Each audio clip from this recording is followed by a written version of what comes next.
आकाशे की रंग लागिला आजी आकाशे की रंग लागिला आजी आकाशे की रंग लागिला।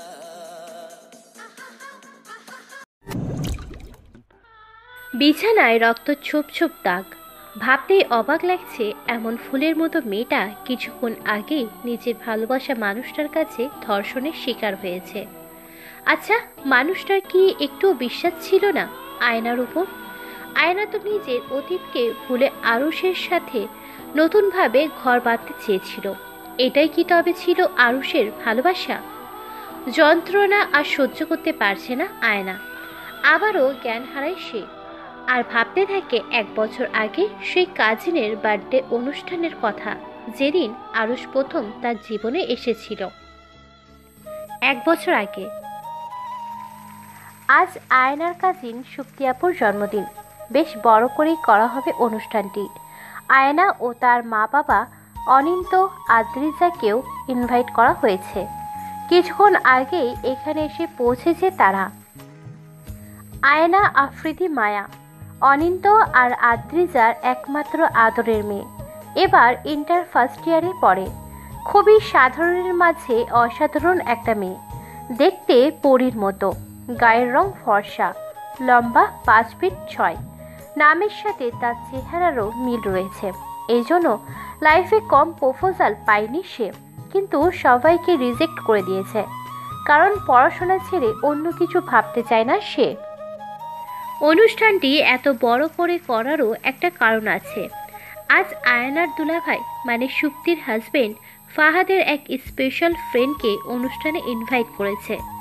দেশের বিশিষ্ট শিল্পপতি আব্রাহাম চৌধুরীর একমাত্র ছেলে আরুষ চৌধুরী হলো তার সেই ফ্রেন্ড।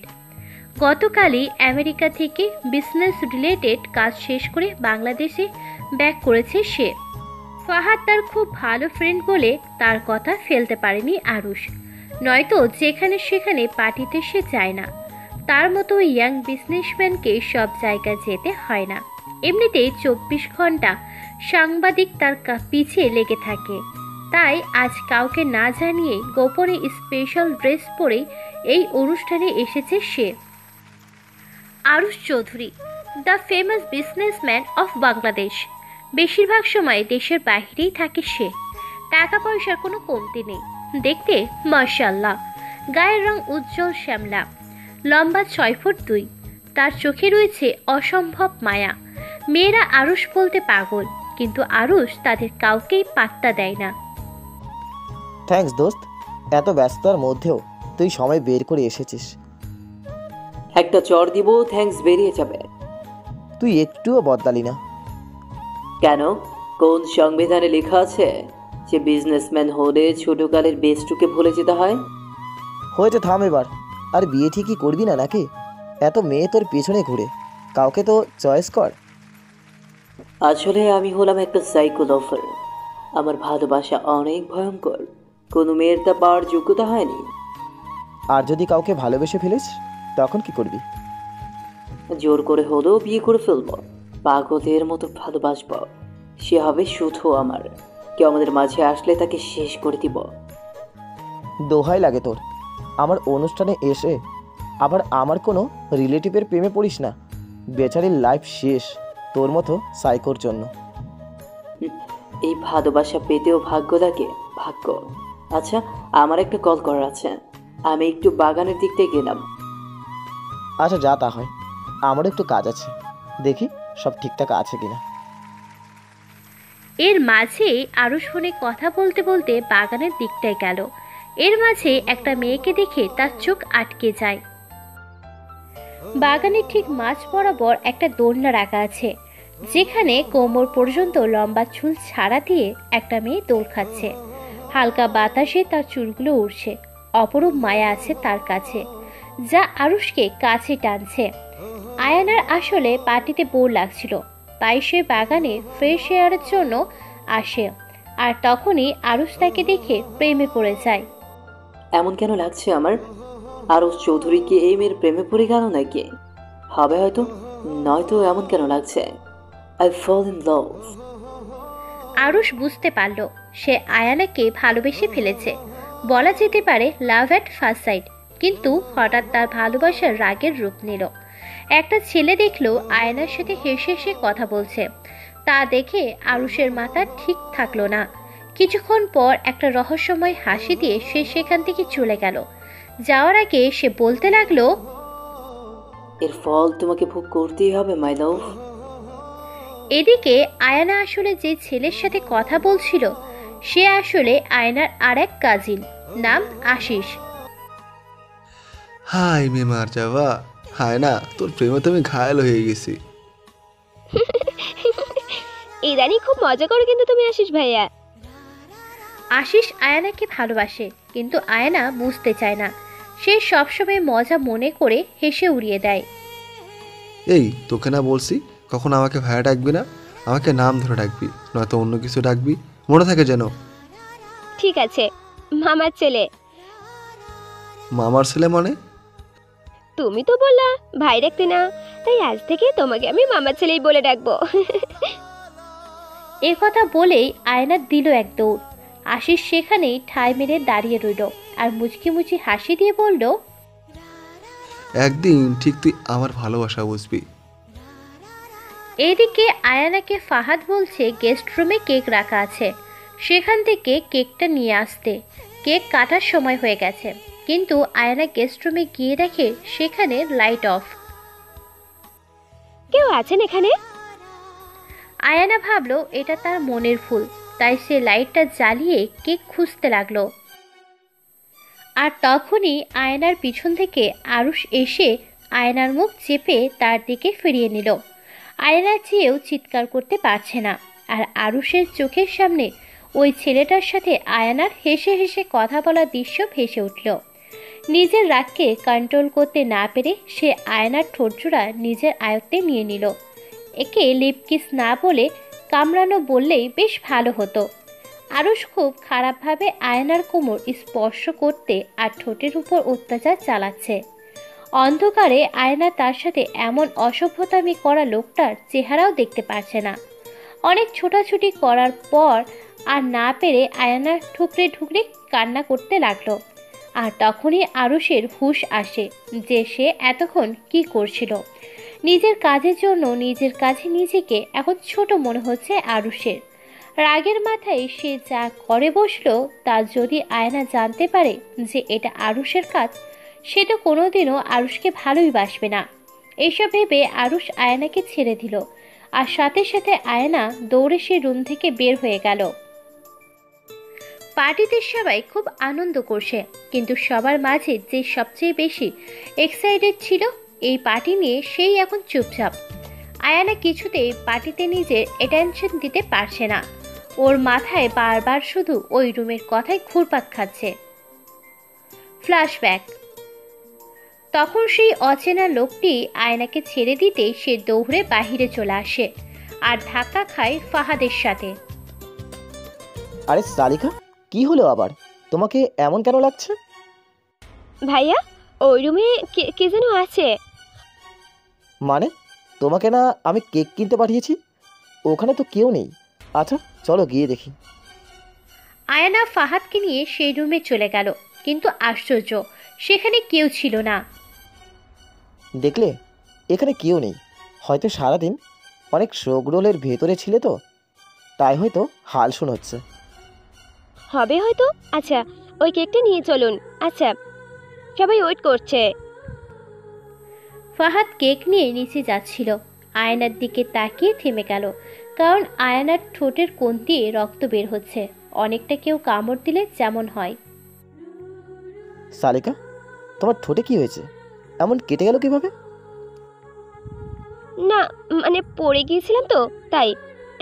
এখন তো আর এটা বলা যাবে না যে কেউ কিস করেছে। হায় রে সালিকা, তুমি এখনো সেই পিচ্ছেই রয়ে গেলে। আচ্ছা চলো নিচে যাই, সবাই ওয়েট করছে। আর তারপর ওরা নিচে চলে গেল। আর তখন থেকে ও অন্যমনস্ক হয়ে আছে। হঠাৎ নিজের পিছে কারোর উপস্থিতি পেয়ে ওর ধ্যান ভাঙে। পিছে তাকাতেই অনেকটা চমকে ওঠে ও। আজব লোক তো আপনি। এইভাবে কেউ অপরিচিত কারোর কাছে এসে দাঁড়ায়। ওপস, সরি।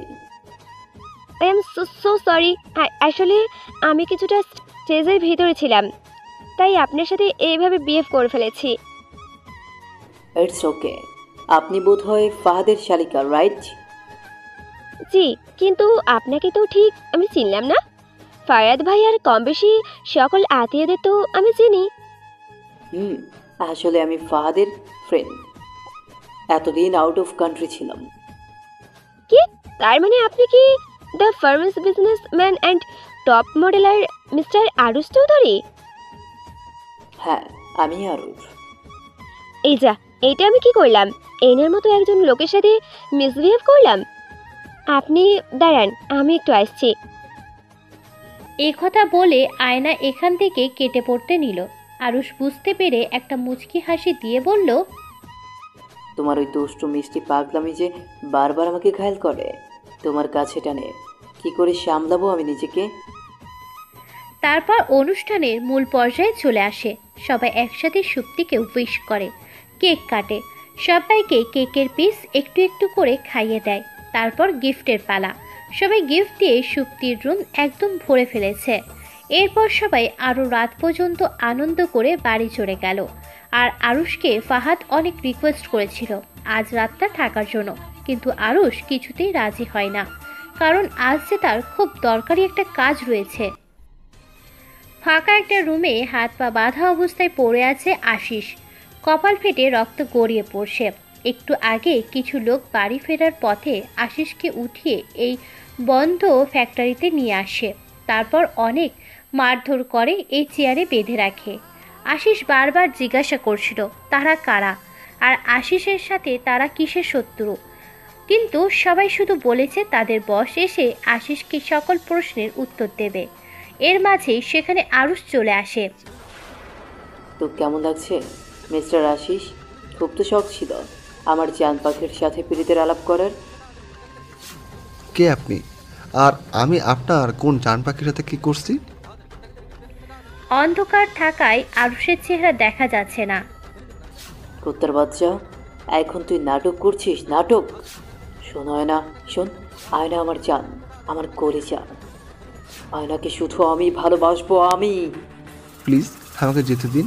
আমি কথা দিচ্ছি, আমি আর রান্নার সাথে কোথাও বলবো না, ওর সাথে মিশবও না। ওই, তোরা একে নিয়ে হাসপাতালে ভর্তি করে দে, আর ওর ফ্যামিলিকে সকালে ফোন করে দে। এরপর ওরা আরও কিছু সময় আশিসকে ধোলাই করে হাসপাতালে দিয়ে আসে। অন্যদিকে আয়না বাসায় এসে ভালোভাবে ফ্রেশ হয়ে নিল।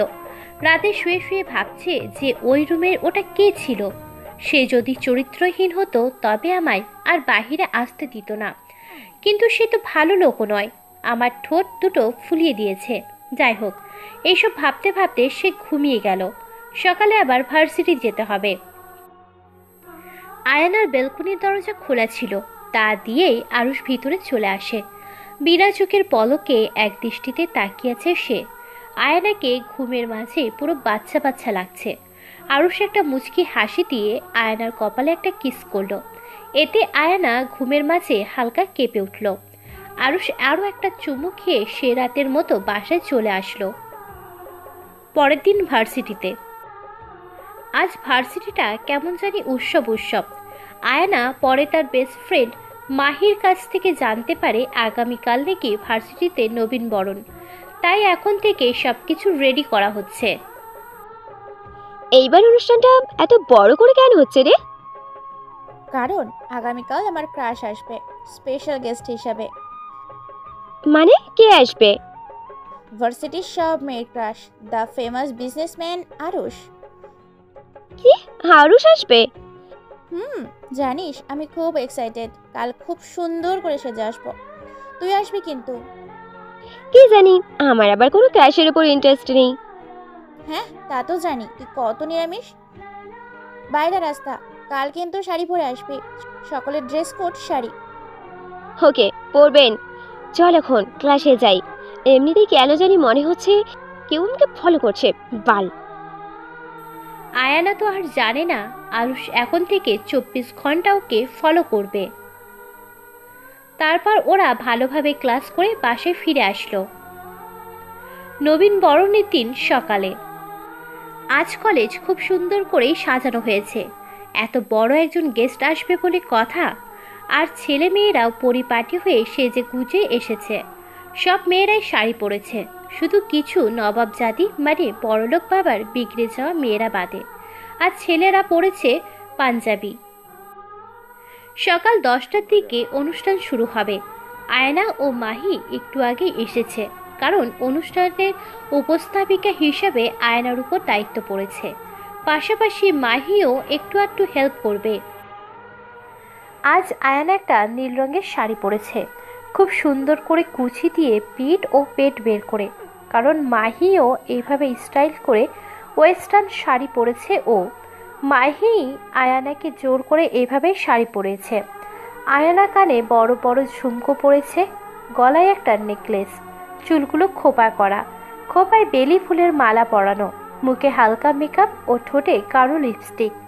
সব মিলিয়ে কোনো সাহিত্যের এক মায়াবতীর রাজকন্যার মতো লাগছে তাকে। ওই মাহি, দেখ না, আমার কাছে এভাবে শাড়ি পরতে ভালো লাগছে না, কেমন খোলামেলা লাগছে। থুরবাল, স্টাইল কি বুঝিস না নাকি?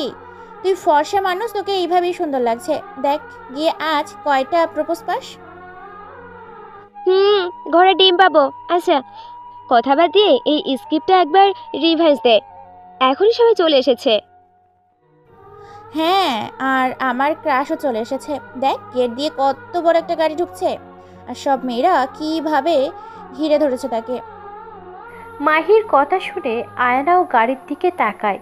ভিতরে আরুষ বসা, খুব সুন্দর লাগছে ওকে আজ। সব মেয়েরা যেন পাগল হয়ে যাচ্ছে। আজ আরুষ একটা নেভি ব্লু কালারের ভিতর একটা পাঞ্জাবি পরেছে, তার উপর ব্ল্যাক কালার শেরওয়ানি, নিচে ব্ল্যাক পায়জামা, ব্ল্যাক শু, হাতে ব্র্যান্ডেড লাক্সারি ঘড়ি, চুলগুলো একপাশে স্লাইড করা। তুই বসে বসে তুই ক্রাশকে দেখতে থাক, আমি গেলাম স্টেজে। তারপর আয়ানা মাহিকে রেখে স্টেজে উঠে পড়ল। তারপর সকলকে সালাম জানিয়ে একে একে সকল অতিথিদের শুভেচ্ছা জানালো। আরও শুধু দু চোখ ভরে আয়নাকে দেখছে, কি অপরূপাই না লাগছে ওকে শাড়িতে। লোকে ঠিকই বলে বাঙালি মেয়েদের শাড়িতে মানায়, কিন্তু আরুষের এই হাসি খুশি ভাবটা বেশিক্ষণ থাকলো না, মুহূর্তেই তার রাগে পরিণত হলো। এর আবার যথেষ্ট কারণও রয়েছে। একে তো আয়নাকে দেখার অধিকার শুধু আরুষের আছে, আর কারণে তবুও আয়না এইভাবে নিজের শরীর দেখিয়ে শাড়ি পরেছে। তার উপর অনুষ্ঠানে আসা সব ছেলেরা হাঁ করে তাকিয়ে আছে আয়নার দিকে, আরও চোখ দিয়ে গিলে খাচ্ছে। আরুষ খুব কষ্ট করে নিজের রাগ কন্ট্রোলের ব্যর্থ চেষ্টা চালানো। যতই যা হোক, সে স্পেশাল গেস্ট, অন্তত অনুষ্ঠানের অর্ধেক সময় পর্যন্ত তাকে এইসব সহ্য করতে হবে। পরে সে আয়নাকে তার কৃতকাজের সাজা দেবে। এদিকে আয়না খুব সুন্দরভাবে উপস্থাপনা করছে। বিভিন্ন বিভাগে ছাত্রছাত্রীরা নানান খেলা ও নাচ গানে অংশ নিয়েছে। এইভাবে অনুষ্ঠানের প্রায় অর্ধেক সময় কেটে যায় ও মাঝে একটা বিরতি আসে। আয়ানা তার শাড়ির কুচিটা ঠিক করতে করতে স্টেজের পিছনের রাস্তা দিয়ে বাহিরে যাচ্ছিল। এই সময়ে এই দিকটায় একটু নীরব, তেমন মানুষজন নেই। যখনই আয়ানা ভাঙা ক্লাসরুমটা পাড়ি দিয়ে যাচ্ছিল, তখনই পিছন থেকে দুটি হাত তাকে সেই ক্লাসরুমে টেনে নিয়ে যায়। আয়ানা যেই না চিৎকার দিতে যাবে, দেখে আরুষ তার মুখ চেপে ধরেছে।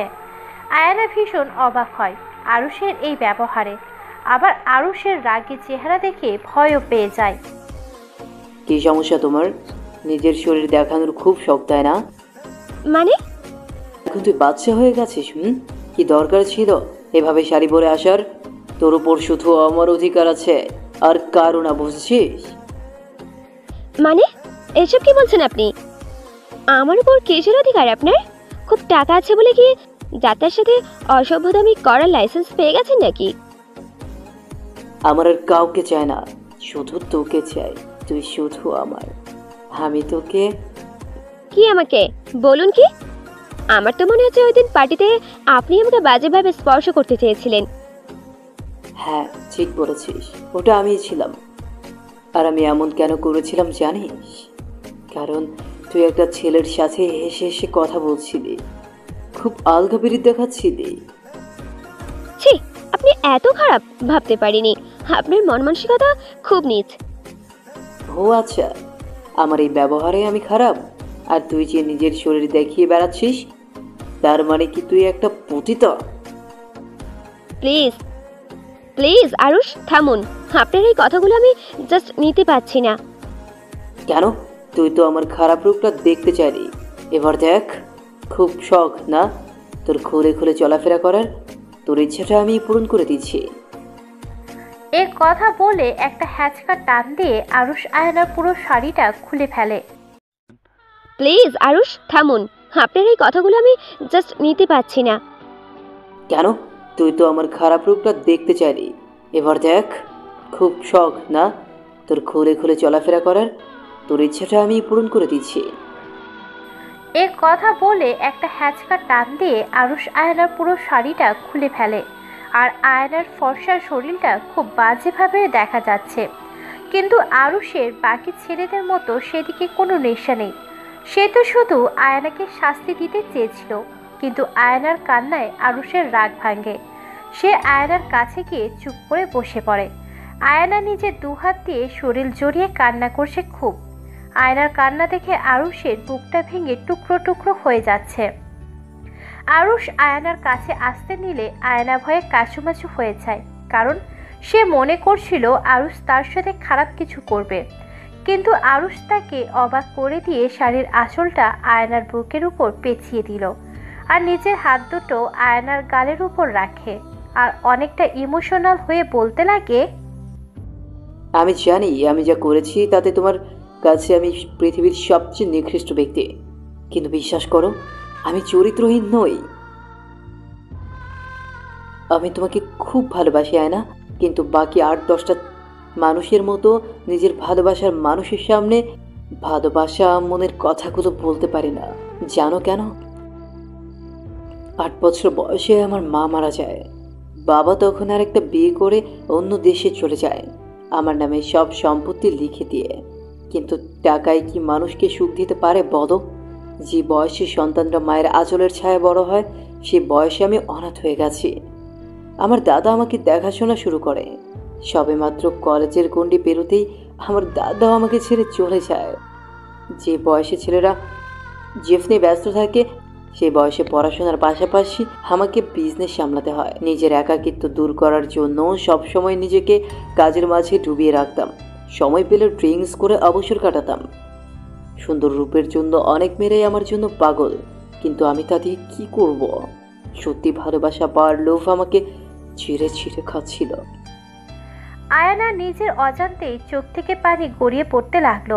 আরুষ আরেকটু থেমে আবার বলতে লাগলো, সেদিন পার্টিতে প্রথম তোমাকে দেখেই আমি তোমার প্রেমে পড়ে যাই, অনেকটা সাইকোর মতো। কি করব বলো?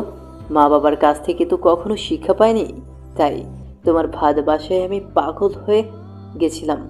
তোমাকে অন্য কারো পাশে সহ্যই করতে পারি না, ভালোবাসাটা চেয়েও প্রকাশ করতে পারি না। এটা আমার ব্যর্থতা, কিন্তু বিশ্বাস করো আমি খারাপ নই। আমি আর 4-5টা সাধারণ মানুষের মতো সঙ্গে চাই, আমার একাকিত্ব দূর করতে চাই। আমি তোমাকে চাই। আয়না এতক্ষণ চুপ করে এক দৃষ্টিতে আরুষের দিকে তাকিয়েছিল। হঠাৎ আয়না আরুষকে অবাক করে। নদীর তীরে বসে আছে দুজন। নদীর স্রোত তার আপন গতিতে চলছে, আর আয়না চুপচাপ নদীর পানির দিকে তাকিয়ে আছে। আর আরুষ, সে তো সূর্যাস্তের এই স্নিগ্ধ আলোয় আয়নাকে দেখছে। কিছুক্ষণ নীরব থাকার পর আরুষ বলে উঠল, আমি কিন্তু আমার জবাবটা পাইনি। কিসের জবাব? ওই যে তখন তুমি আমার কথা শুনে এইভাবে আমাকে জড়িয়ে ধরলে কেন? তুমি কি আমায়... সরি, অনুতাপের জন্য। আপনার কথা না জেনেই আপনাকে এত কথা শুনিয়েছি, তাই ভীষণ অনুতপ্ত হচ্ছিলাম, এর বেশি কিছু না। আর আপনি যদি ভেবে থাকেন আমি আপনাকে ভালোবেসে ফেলেছি, এটা আপনার ভুল ধারণা। আপনি আমার সাথে যেই ব্যবহার করেছেন... সরি, আসলে তোমার পাশে কেন জানি আমি কাউকে সহ্যই করতে পারি না। বুঝলাম। বাই দ্য ওয়ে, আমি বাড়ি যাব, এমনিতেই অনেক লেট হয়ে গেছে। আয়না, আমি একটা রিকোয়েস্ট করব, রাখবে? চেষ্টা করব। আগামী 7টা দিন তুমি কি আমার প্রেমিকা হবে? মানে? টেনশন নিও না, আমি কখনোই তোমার উপর জোর করব না, আর তোমাকে বাজেভাবে টাচ করব না। তুমি শুধু 7 দিন আমার সাথে সময় কাটাবে। এতে কি হবে? আমার বিশ্বাস তুমি এই কয়েকদিনে আমাকে ভালোবেসে ফেলবে। প্লিজ আয়না, রাজি হয়ে যাও। এরপর কখনো তোমাকে আমি ডিস্টার্ব করব না। যদি রাজি না হই? তোমাকে নিয়মিত চালাবো। তুমি যদি আমার না হও তো তোমাকে আমি শেষ করে দিব, তারপর নিজে সুইসাইড করব। এইটাকে রিকোয়েস্ট বলে না, থ্রেড বলতে পারেন। তোমার যা ইচ্ছা ভাববো। ঠিক আছে, আমি রাজি, কিন্তু 7 দিন পর থেকে যদি আমি আপনাকে ভালো না বাসি, আপনি কোনোদিনও আপনার এই চেহারা আমাকে দেখাবেন না। দেখাবো না, প্রমিস। ঠিক আছে, আপনার 7 দিন এখন থেকে শুরু হলো। আজ তো পুরো দিন প্রায় শেষ। তো আমার ইচ্ছা। ওকে, তবু আমি, হ্যাঁ চলো তোমাকে বাসায় দিয়ে আসি। আমি নিজেই যেতে পারবো। কথা বলে আয়না যেতে নিলেই আরুষকে সোজা কোলে তুলে নিল।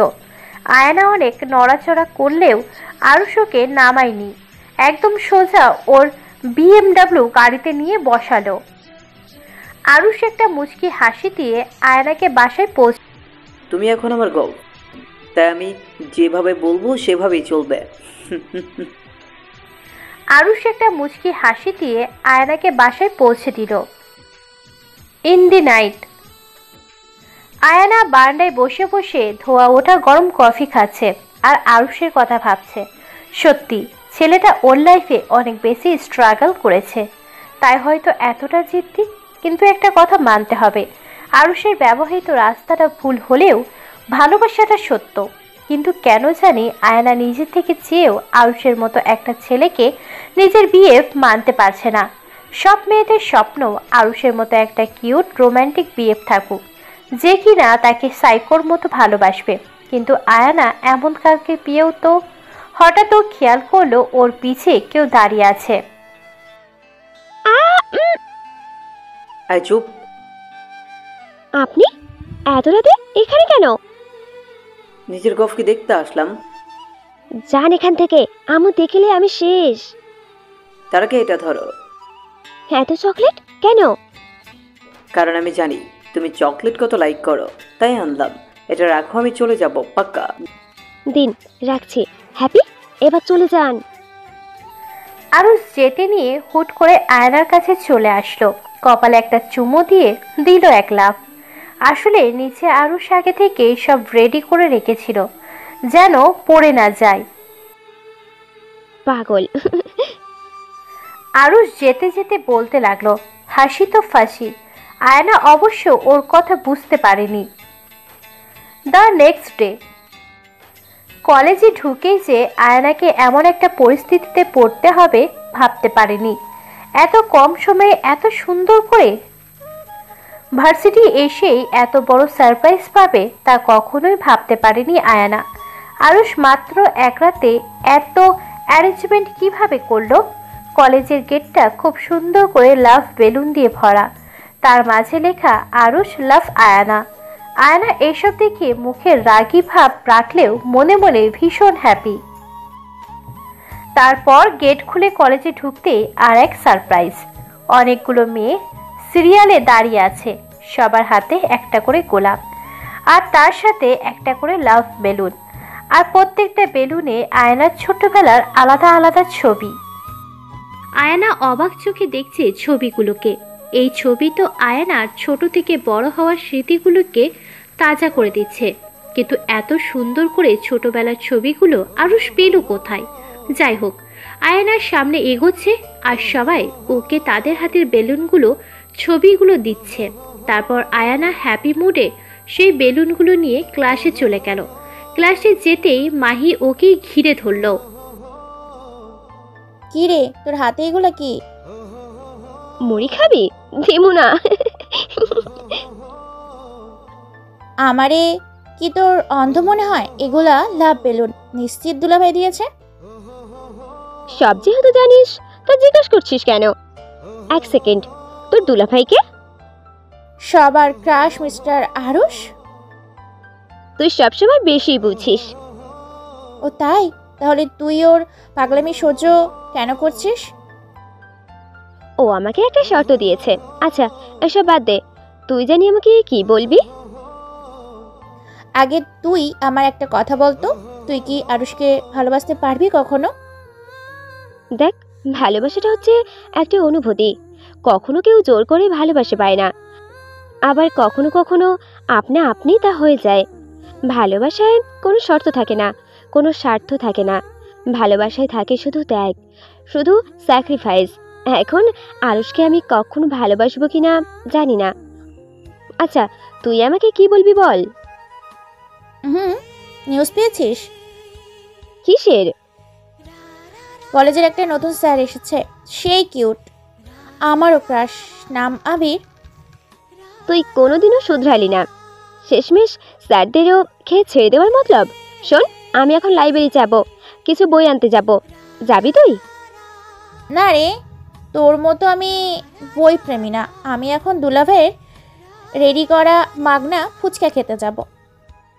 এ কথা বলেই মাহি দিল এক দৌড়।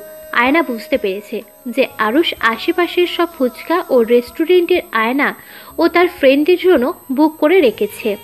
আয়না আর কিছু না বলেই লাইব্রেরি চলে গেল বই আনতে।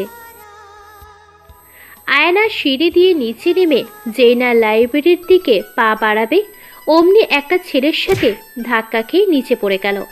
আয়না রেগে ফায়ার। ইউ স্ট্যান্ড আপ বয়, চোখে দেখতে পারে নাকি? মেয়ে দেখলেই গায়ে পড়তে ইচ্ছে হয়। আবির কিছু না বলে আয়নার দিকে তাকিয়ে আছে। এই সেই মেয়ে যার জন্য আরুষ এই কলেজে প্রফেসর হিসেবে জয়েন করেছে। এই মেয়েই হলো আরুষের দুর্বলতা, কিন্তু একে আপাতত কিছু করবে না আবির। যখন আরুষ ও আয়না দুজনের খুব ক্লোজ হবে তখনই আবির তার প্রতিশোধ নেবে। এইসব ভেবেই একটা ডেভিল স্মাইল দিল আবির। আবির চৌধুরী দেখতে অসম্ভব কিউট, লম্বায় 6 ফুট 2, একজন প্রফেসর ও ব্যর্থ বিজনেসম্যান। তার জন্য অবশ্য আরুষই তাই। আরুষের সৎ ভাই হলো আবির। জন্মের শত্রুতা দুজনের মাঝে, বাকিটা গল্পে জানবেন। কানে শুনতে পান না নাকি? জবাব দিন বেয়াদব। এখন আমি শুনতে পারছি না, কিন্তু কিছুক্ষণ পর যখন তোমার কানের উপর একটা থাপ্পড় দিব তখন তুমি শুনতে পারবে না। আয়ানা তো আবিরের কথা শুনে পুরোই অবাক। হঠাৎ ওর মাহির বলা নতুন টিচারের কথা মনে পড়ল।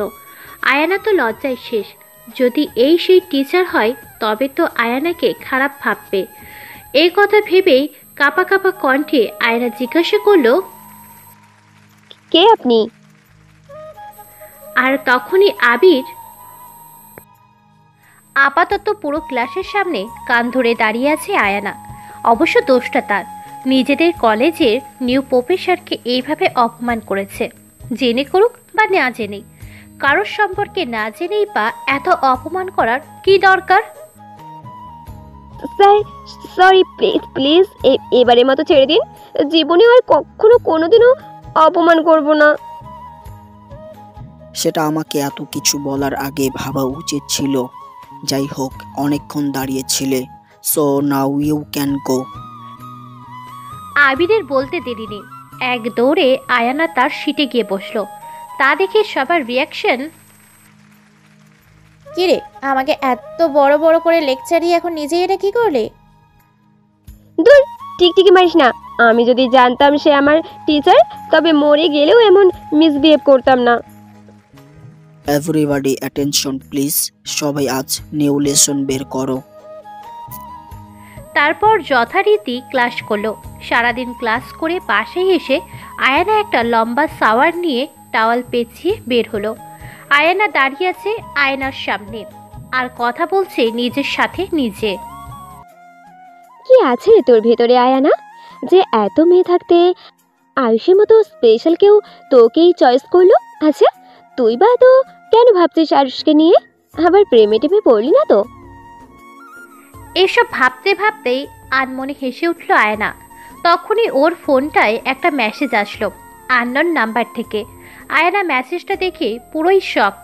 সেখানে লেখা ছিল, বুঝলাম আমার প্রেমে পড়েছ, তাই বলে এইভাবে টাওয়াল পিছে আর কতক্ষণ দাঁড়িয়ে থাকবে? যাও গিয়ে চেঞ্জ করো, আর জানলা খোলা রাখবে না, যদি অন্য কেউ দেখতো তো। লে আয়ানার রিয়াকশন। যাই হোক, আয়ানা বুঝে গেছে আরুষ জানালা দিয়ে ওকে দেখছে। ও ওর সব কথা শুনে ফেলেছে, তাই ও এক দৌড়ে জামা নিয়ে চলে গেল বাথরুমে। তারপর আরুষও একটা মুচকি হাসি দিয়ে আয়নার জন্য নিয়ে আসা শাড়িটাও একটা চিরকুট জানালা দিয়ে ভিতরে ফেলে চলে গেল।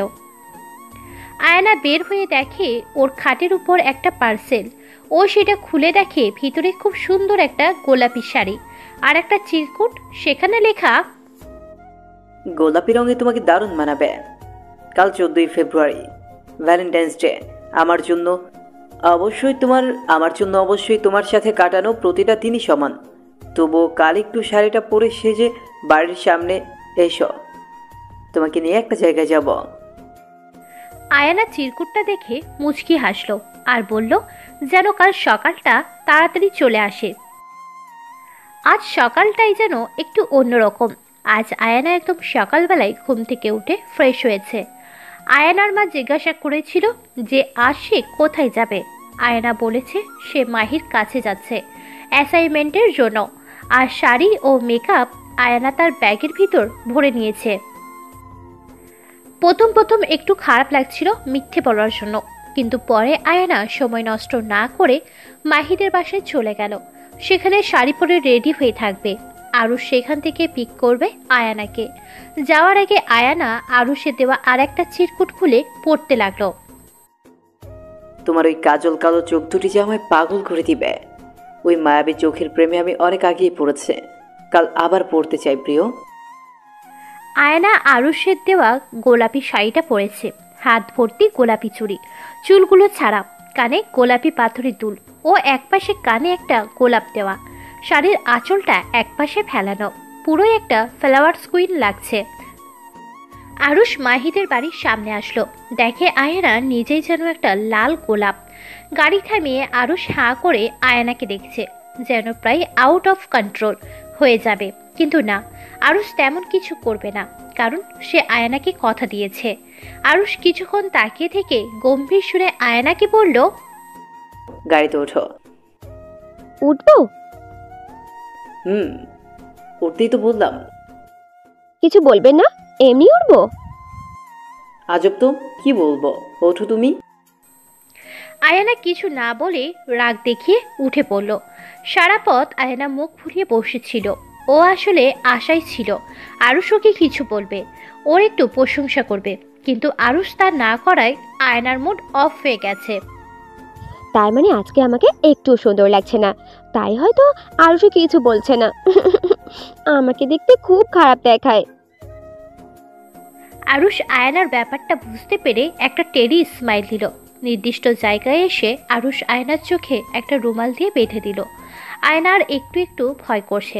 তখনই আরুষ আয়নার পাশের গেট খুলে দিল আর আয়নাকে নামতে বলল। আমরা এসে গেছি, নামো। আয়না আরুষের কথা মতো গাড়ি থেকে নামলো।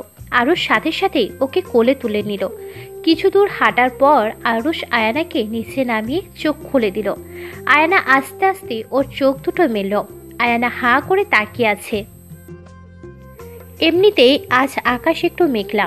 খোলা আকাশের নিচে একটা সুন্দর আঁকাবাঁকা নদী। নদীর তীর ঘেঁষে বানানো হয়েছে ছোট্ট একটা বাগান। পাশে একটা টেবিল, যা গোলাপি রঙের ফুল দিয়ে সাজানো। টেবিলের দুই পাশে দুটো চেয়ার, উপর দিয়ে ফুলের ছাউনি। টেবিলের উপর একটা ক্যানেল জানালো, তার পাশে ছোট্ট ছোট্ট মোমবাতি জ্বলছে। আকাশ মেঘলা হওয়াতে চারপাশে হালকা অন্ধকার যেন এই সকালেই সন্ধ্যার ফিলিংস দিচ্ছে। আর মোমবাতির আলো যেন কোনো স্বপ্নের রাজ্যে হারিয়ে নিয়ে যাচ্ছে আরুষ আর আয়ানাকে। ওয়াও, কি সুন্দর জায়গা! থ্যাংক ইউ সো মাচ আমাকে এত সুন্দর একটা জায়গা উপহার দেওয়ার জন্য। জায়গাটা সুন্দর, কিন্তু তোমার থেকে কম। আজ তো আমাকে ভালোই দেখাচ্ছে না। কে বলেছে? আমার রূপসীকে আজ আরো সুন্দর লাগছে এই শাড়িতে। তোমার এই সৌন্দর্যের সামনে সব ফুল হার মেনেছে। সত্যি? আরুষ কিছু না বলে আয়নার কোমর জড়িয়ে কাছে টেনে নিল। হঠাৎ আরুষ এমন কিছু করবে তা আয়নার ধারণার বাহিরে ছিল। আরুষ আয়নাকে কাছে টানতেই আয়না হালকা কেঁপে উঠল। তখনই আকাশ থেকে একটা হেলিকপ্টার ওদের উপর দিয়ে গেল, যা থেকে অসংখ্য ফুলের পাপড়ি পড়ছে, কিন্তু আয়নার সেদিকে খেয়াল নেই। আজও নিজেও কেমন জানি ঘোরের মধ্যে চলে গেছে। আর তখনই আরুষ বলে উঠল, চলো গিয়ে বসে। আয়নার হুঁশ আসলো। ও তো লজ্জায় শেষ। ইস, কিভাবে তাকিয়েছিল আরুষের দিকে। আরুষ না জানি কি ভাবছে ওকে নিয়ে। আয়না ভেবেছিল আরুষ হয়তো এত তাড়াতাড়ি ওকে ছাড়বে না, হয়তো একটা কিস করবে, কিন্তু ও নিজের ন্যায় কথাই বললেও আরুষ ওকে দেওয়া ওয়াদা ভোলেনি। তা দেখে আরুষের জন্য আয়নার মনে অনেকটা রেসপেক্টের জন্ম নিল। আরুষ আয়ানাকে চেয়ার টেনে বসিয়ে মোবাইলে কিছু অর্ডার করলো। তখন একজন ওয়েটার খাবার আনলো ও আয়নার সামনে রাখলো। আয়না যেন লোভ সামলাচ্ছে না। সব আয়নার ফেভারিট, বিরিয়ানি, ফুচকা, চকলেট আর অনেকগুলো আইসক্রিমের ভিতরে চকলেট আইসক্রিম, যেন তাড়াতাড়ি না গলে। আর তখনই আরুষ উঠে গিয়ে আয়নার সামনে তার ফেভারিট ডিশগুলো রাখলো। আরুষকে আর কিছু বলার সুযোগ না দিয়েই আয়না গাপুস গুপুস করে ফুচকা মুখে ঢুকাতে লাগলো, সাথে ইচ্ছে মতো টক। ফুচকার যদি ভালোভাবে টকে না চুবিয়ে খাওয়া হয় তবে সেই ফুচকায় স্বাদ লাগে না।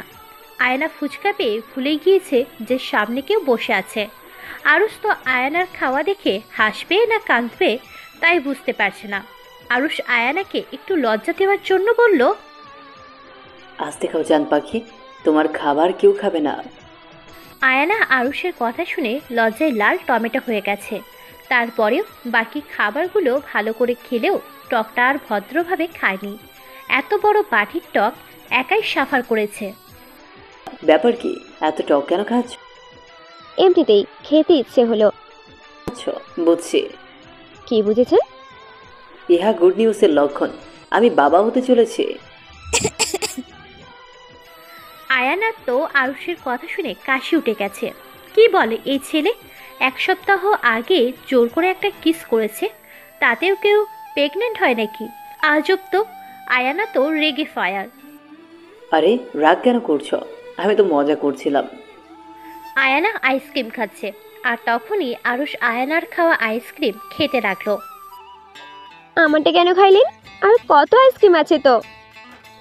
না মানে আসলে তুমি যেভাবে মুখে মুখে খাচ্ছ আমার তো অন্যভাবে খেতে ইচ্ছে করছিল, তাই ওই ইচ্ছেটা এইভাবে পূরণ করলাম। ধুর। তো খাওয়া তো শেষ, এবার চলেন তাহলে ম্যাডাম। কোথায়? আরুষ আয়ানার সামনে হাঁটু গেড়ে বসে পড়ল আর ডান্সের জন্য প্রপোজ করলো। The beautiful lady, will you can be my dance partner? Yes. Ayan আরুষের বাড়ি দেওয়া হাতটা ধরল। আরুষ খুশি মনে আয়ানাকে বাগানের ওপর পাশের একটা সুন্দর জায়গায় নিয়ে গেল। সেখানেই ওরা ডান্স করবে। তখনই একটা গান বেজে উঠল, আয়নার ফেভারিট সং। আরুষেরও বেল পছন্দ। গানের সাথে আরুষ আয়না দুজনেই নিজেকে কম্পেয়ার করেছে ও নাচছে। ঠিক তো আয়নার জন্যই আরুষ কত পাগল, অথচ আয়না বুঝেও বোঝে না। গানটি হলো, You say you love me, I say you crazy. You are nothing more than my friend. You are not my lover, more like a brother. But you say you love me a lot. I love you. Aarush যেন নাচের মাঝে এক ঘোরের মধ্যে চলে গেছে। এক দৃষ্টিতে চেয়ে আছে সামনের গোলাপি পরিটার দিকে। এবার আরুষ নিজে আয়নাকে একটা গান শোনাবে বলল। আয়না বলল, আপনি গান গাইতে পারেন? একটু ট্রাই করি, শোনো রোমান্টিক গান। ওকে। কতবার বোঝাবো বল, কতবার জানাবো বল, নিশ্চয় জীবনে শুধু তুই আমার সম্বল। যতনে রেখেছি তোকে মনের গভীরে, তোর দেখা না পেলে হয় মন বড়ই চঞ্চল। কতবার বোঝাবো বল, কতবার জানাবো বল, নিশ্চয় জীবনে শুধু তুই আমার সম্বল। কতবার বোঝাবো বল, কতবার জানাবো বল, নিশ্চয় জীবনে শুধু তুই আমার সম্বল। এক পা দু পা করে তুই এলি মনে, শেখালি আমাকে ভালোবাসার মানে। এক পা দু পা করে তুই এলি মনে, শেখালি আমাকে ভালোবাসার মানে। স্বপ্নে দেখেছি তোকে দু চোখ ভরে, তোর ছোঁয়া না পেলে হয় মন বড়ই চঞ্চল। কতবার বোঝাবো বল, কতবার জানাবো বল, নিশ্চয় জীবনে শুধু তুই আমার সম্বল। মেঘে ঢাকা মনে এলি রোদ ওঠাতে, মুছে গেছে ব্যথা শুধু তোর কথাতে। মেঘে ঢাকা মনে এলি রোদ ওঠাতে, মুছে গেছে ব্যথা শুধু তোর কথাতে। জীবনে পেয়েছি তোর প্রেম সাথী রে, তোর সারা না পেলে হয় মন বড়ই চঞ্চল। কতবার বোঝাবো বল, কতবার জানাবো বল, নিশ্চয় জীবনে শুধু তুই আমার সম্বল। কতবার বোঝাবো বল, কতবার জানাবো বল, নিশ্চয় জীবনে শুধু তুই আমার সম্বল। গান শেষে আয়না জোরে জোরে হাততালি দিয়ে উঠল। আরে বাহ, আপনি তো খুব ভালো গান গাইতে পারেন। এটা মনে হয় আপনার মেয়ে পটানোর প্রধান টিপস। তাই হয়তো এত মেয়ে আপনার জন্য পাগল। এত লাভার দিয়ে কি করব? যদি আমি যার জন্য সাইকো লাভার হলাম সে যদি পাত্তা না দেয়? আপনি তো চাইলে অনেক ভালো মেয়ে পেতে পারতেন।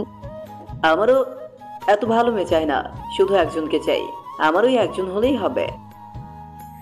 আয়না আর কিছু বলল না। হঠাৎ বৃষ্টি শুরু হয়ে গেল। আরুষ তো এক দৌড়ে পাশের একটা ভাঙা ছাউনির নিচে গিয়ে দাঁড়ালো। বারবার আয়নাকে ডাকছে, কিন্তু আয়না তো বৃষ্টি বলতে পাগল। ও আরও বাগানের মাঝে গিয়ে দুই হাত মেলে চারিপাশে ঘুরছে আর খুশিতে আত্মহারা হয়ে পড়েছে। আর তখনই প্রবল বৃষ্টিতে আয়না ভিজে একাকার।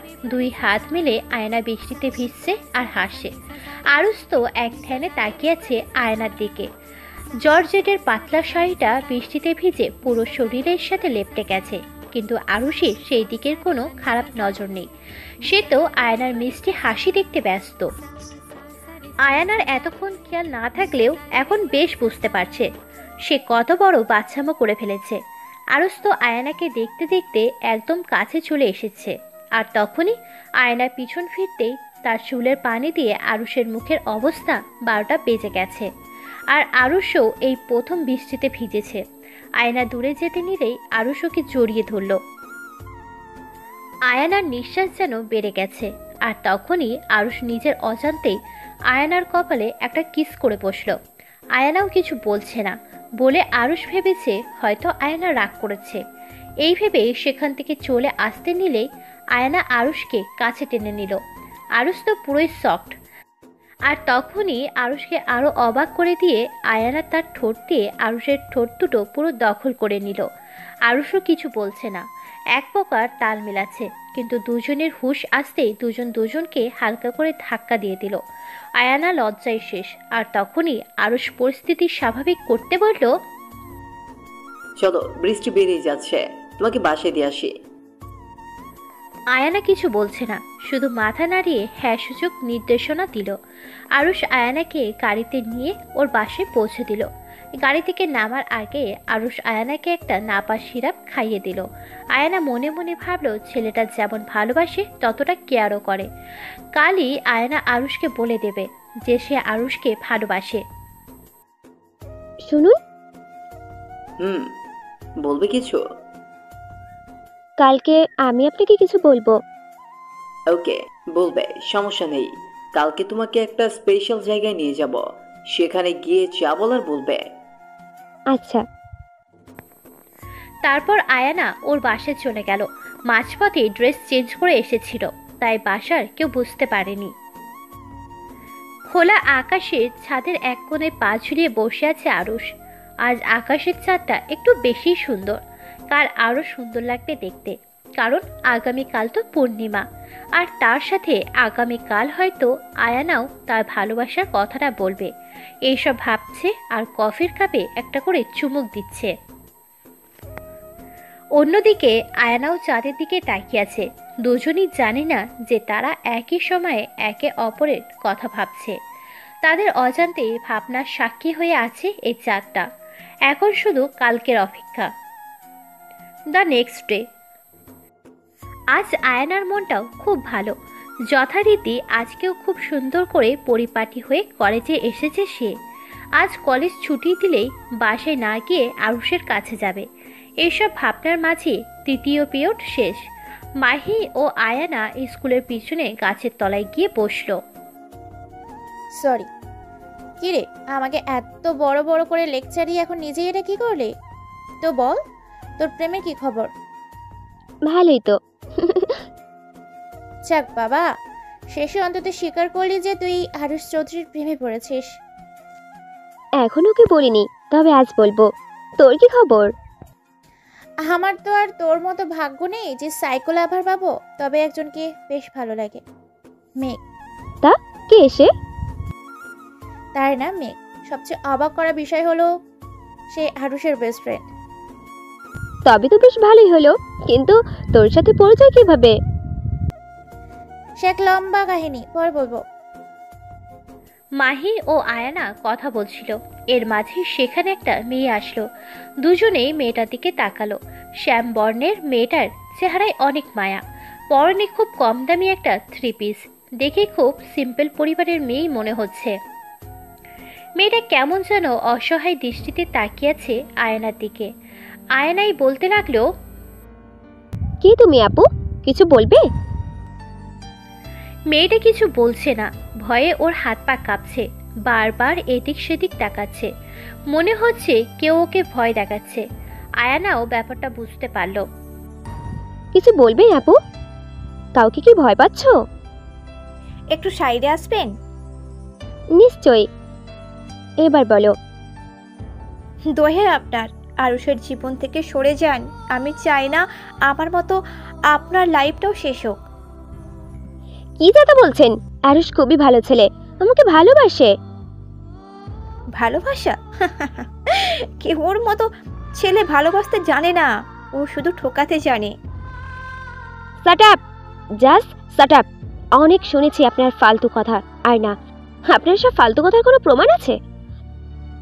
আছে, ও আমাকেও ঠকিয়েছে।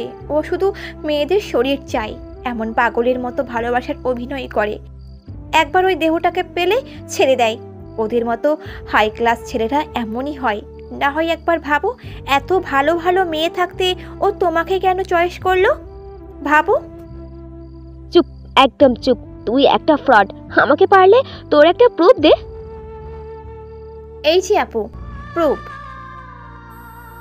এই কথা বলে মেয়েটা আয়নাকে ওর ফোনের কিছু ছবি দেখালো, যা দেখে আয়নার পায়ের নিচের মাটি সরে গেল। যেখানে আরুষের মধ্যে দেখতে একটা ছেলে মেয়েটার সাথে খুব অন্তরঙ্গভাবে ছবি তুলেছে। আয়না আর থাকতে পারছে না, ওর দম বন্ধ হয়ে যাচ্ছে। হঠাৎ ও ওখানেই সেন্সলেস হয়ে পড়ে। আর সেই রহস্যময়ী মেয়েটা ঠোঁটের কোণে একটা রহস্যের হাসি দিয়ে সেখান থেকে চলে যায়। বিকেলবেলা আয়না চোখ খুলে নিজেকে হাসপাতালের বেডে আবিষ্কার করলো। দেখতে পায় পাশে মাহি ও আরুষ বসে আছে। আরুষের মুখটা শুকনো শুকনো, চোখ দুটো ফোলা ফোলা, দেখে মনে হচ্ছে সারাদিন কিচ্ছু খায়নি। জান পাখি, কি হচ্ছে তোমার? মাহি, একটু বাইরে যা। আচ্ছা যাচ্ছি। ওকে কেন পাঠালে? কি হয়েছে? থামুন, আপনার ওই নোংরা হাত দিয়ে আমাকে স্পর্শ করবেন না। মানে কি বলছো এসব? বাহ, কি সুন্দর অভিনয়! লজ্জা করে না আপনার মেয়েদের জীবন নিয়ে খেলতে? আমার আগে না জানি আরো কত মেয়ের জীবন নিয়ে খেলেছেন। আরুষ আর নিজেরাকে কন্ট্রোল করতে পারল না, জোরে একটা থাপ্পড় বসিয়ে দিল আয়নার গালে। ফর্সা গালটা লাল টকটক করছে। দেখ, তোকে ভালোবাসি তার মানে এই না যে তুই যা ইচ্ছা তাই বলার লাইসেন্স পেয়ে গেছিস। আপনার মতো জানোয়ারের কাছ থেকে এটাই আশা করা যায়। আপনি তো শুধু মেয়েদের শরীর চান, যেমন প্রথমের দিন আমারটা চেয়েছেন, কিন্তু যখন তা পাননি মিথ্যে অভিনয় শুরু করেছেন। ব্যাস, অনেক হয়েছে। কি বলেছে তোমায় এগুলো? আমি তোমাকে ভালোবাসি, তোমায় বিয়ে করতে চাই। এমন স্বপ্ন না জানি আরো কত মেয়েকে দেখিয়েছিলেন, তার প্রমাণ এই ছবিগুলো। এই কথা বলে আয়ানা ওই মেয়েটার দেওয়া ছবিগুলো আরুষকে দেখালো। আরুষ দেখে বুঝে গেছে ছবিগুলো এডিট করা, কিন্তু আরুষ তো ভাবতো আয়ানা ওকে ভালোবাসে, আর ভালোবাসার মানুষের প্রতি কি একটুও বিশ্বাস করা যায় না? জান পাখি, বিশ্বাস করো, এগুলো সব মিথ্যে। আমি তুমি ছাড়া অন্য কোনো মেয়ের কথা ভাবতেও পারি না। আর কত মিথ্যে বলবেন? প্লিজ আমার সামনে থেকে চলে যান, আর পারলে কোনোদিনও আমার সামনে আসবেন না। এসব কি বলছো? তুমি না আমায় ভালোবাসো, আমাকে ছাড়া থাকতে পারবে? আজব তো, আমি কখন বলেছি যে আমি আপনাকে ভালোবাসি? Just hate you. আর কোনোদিনও যদি আমার সামনে আসেন তো আমার মরা মুখ দেখবেন। তার আর প্রয়োজন নেই। শুধু একটা কথা মনে রেখো, ভালোবাসায় বিশ্বাস জিনিসটা খুব দরকার, খুব দরকার। এ কথা বলে আরুষ সেখান থেকে চলে গেল। আজকের পর আরুষ আর কখনো আয়নার সামনে আসবে না, জীবন্ত লাশ হয়ে বেঁচে থাকবে। হায় রে ভালোবাসা! মানুষ ভালোবাসার জন্য কি না ত্যাগ স্বীকার করে, অথচ সামান্য বিশ্বাসের অভাবে এমন অনেক ভালোবাসার গল্প অসম্পন্ন থেকে যায়। আদেও কি কখনো ওরা দুজন দুজনের মনের কথা জানতে পারবে? হবে কি কখনো ওদের ভালোবাসার জয়? আর কে সেই ষড়যন্ত্রকারী যে ওদের আলাদা করে দিল? প্রশ্ন রইল পাঠকদের কাছে। সময় যে কারোর জন্য অপেক্ষা করে না, এই সময় মানুষের জীবনের জন্য খুবই মূল্যবান। জীবন থেকে একবার সেই সময় চলে যায়, তার কখনো ফেরত পাওয়া যায় না। এটাই প্রকৃতির নিয়ম। জীবনে এমন অনেক পরিস্থিতির শিকার আমরা হই, যেখানে সামান্য সময়টুকুর জন্য আমরা অনেক বড় কিছু হারিয়ে ফেলি। কখনো বা ভালো সময়গুলো খুব তাড়াতাড়ি কেটে যায়, কখনো বা প্রিয় মানুষটার কাছ থেকে দূরে থাকার সময়টা যেন কাটতেই চায় না। 11 মাস পর, আজ আরুষের সাথে দেখা হওয়ার পর থেকে 11 মাস পূর্ণ হলো। আরুষের কাছ থেকে দূরে থাকার প্রতিটা দিনই যেন আয়নার কাছে এক একটা মাসের মতো কেটেছে। নিজের অজান্তেই আয়না আরুষকে অবিশ্বাস করে কত বড় ভুল করেছে তা এখন হাড়ে হাড়ে টের পাচ্ছে আয়না। সে যে আরুষকে খুব ভালোবাসতো। সেদিন আরুষ চলে যাওয়ার পর আর কোনোদিন আয়নার সাথে দেখা করেনি। আর কয়েকদিন পর একটা আননোন নাম্বার থেকে আয়নার কাছে ফোন আসে। ফোন দিয়েছিল সেই মেয়েটি। সে বলে ওই ছবি সহ আয়নাকে যে যা বলেছে সব মিথ্যা। তারপর আয়না অনেক ট্রাই করে মেয়েটার কাছ থেকে জানার জন্য যে কেন সে এমন করলো, কিন্তু আয়না পুরোই ব্যর্থ। তারপর আয়না আরুষের অফিস পর্যন্ত গিয়েছে আরুষের সাথে কথা বলতে, কিন্তু তা পারেনি। কারণ সেদিন হাসপাতাল থেকে এসেই নাকি আরুষ ফ্লাইটে করে আউট অফ কান্ট্রি চলে গেছে। কোথায় গিয়েছে তা মেঘ বাদে কেউ জানে না।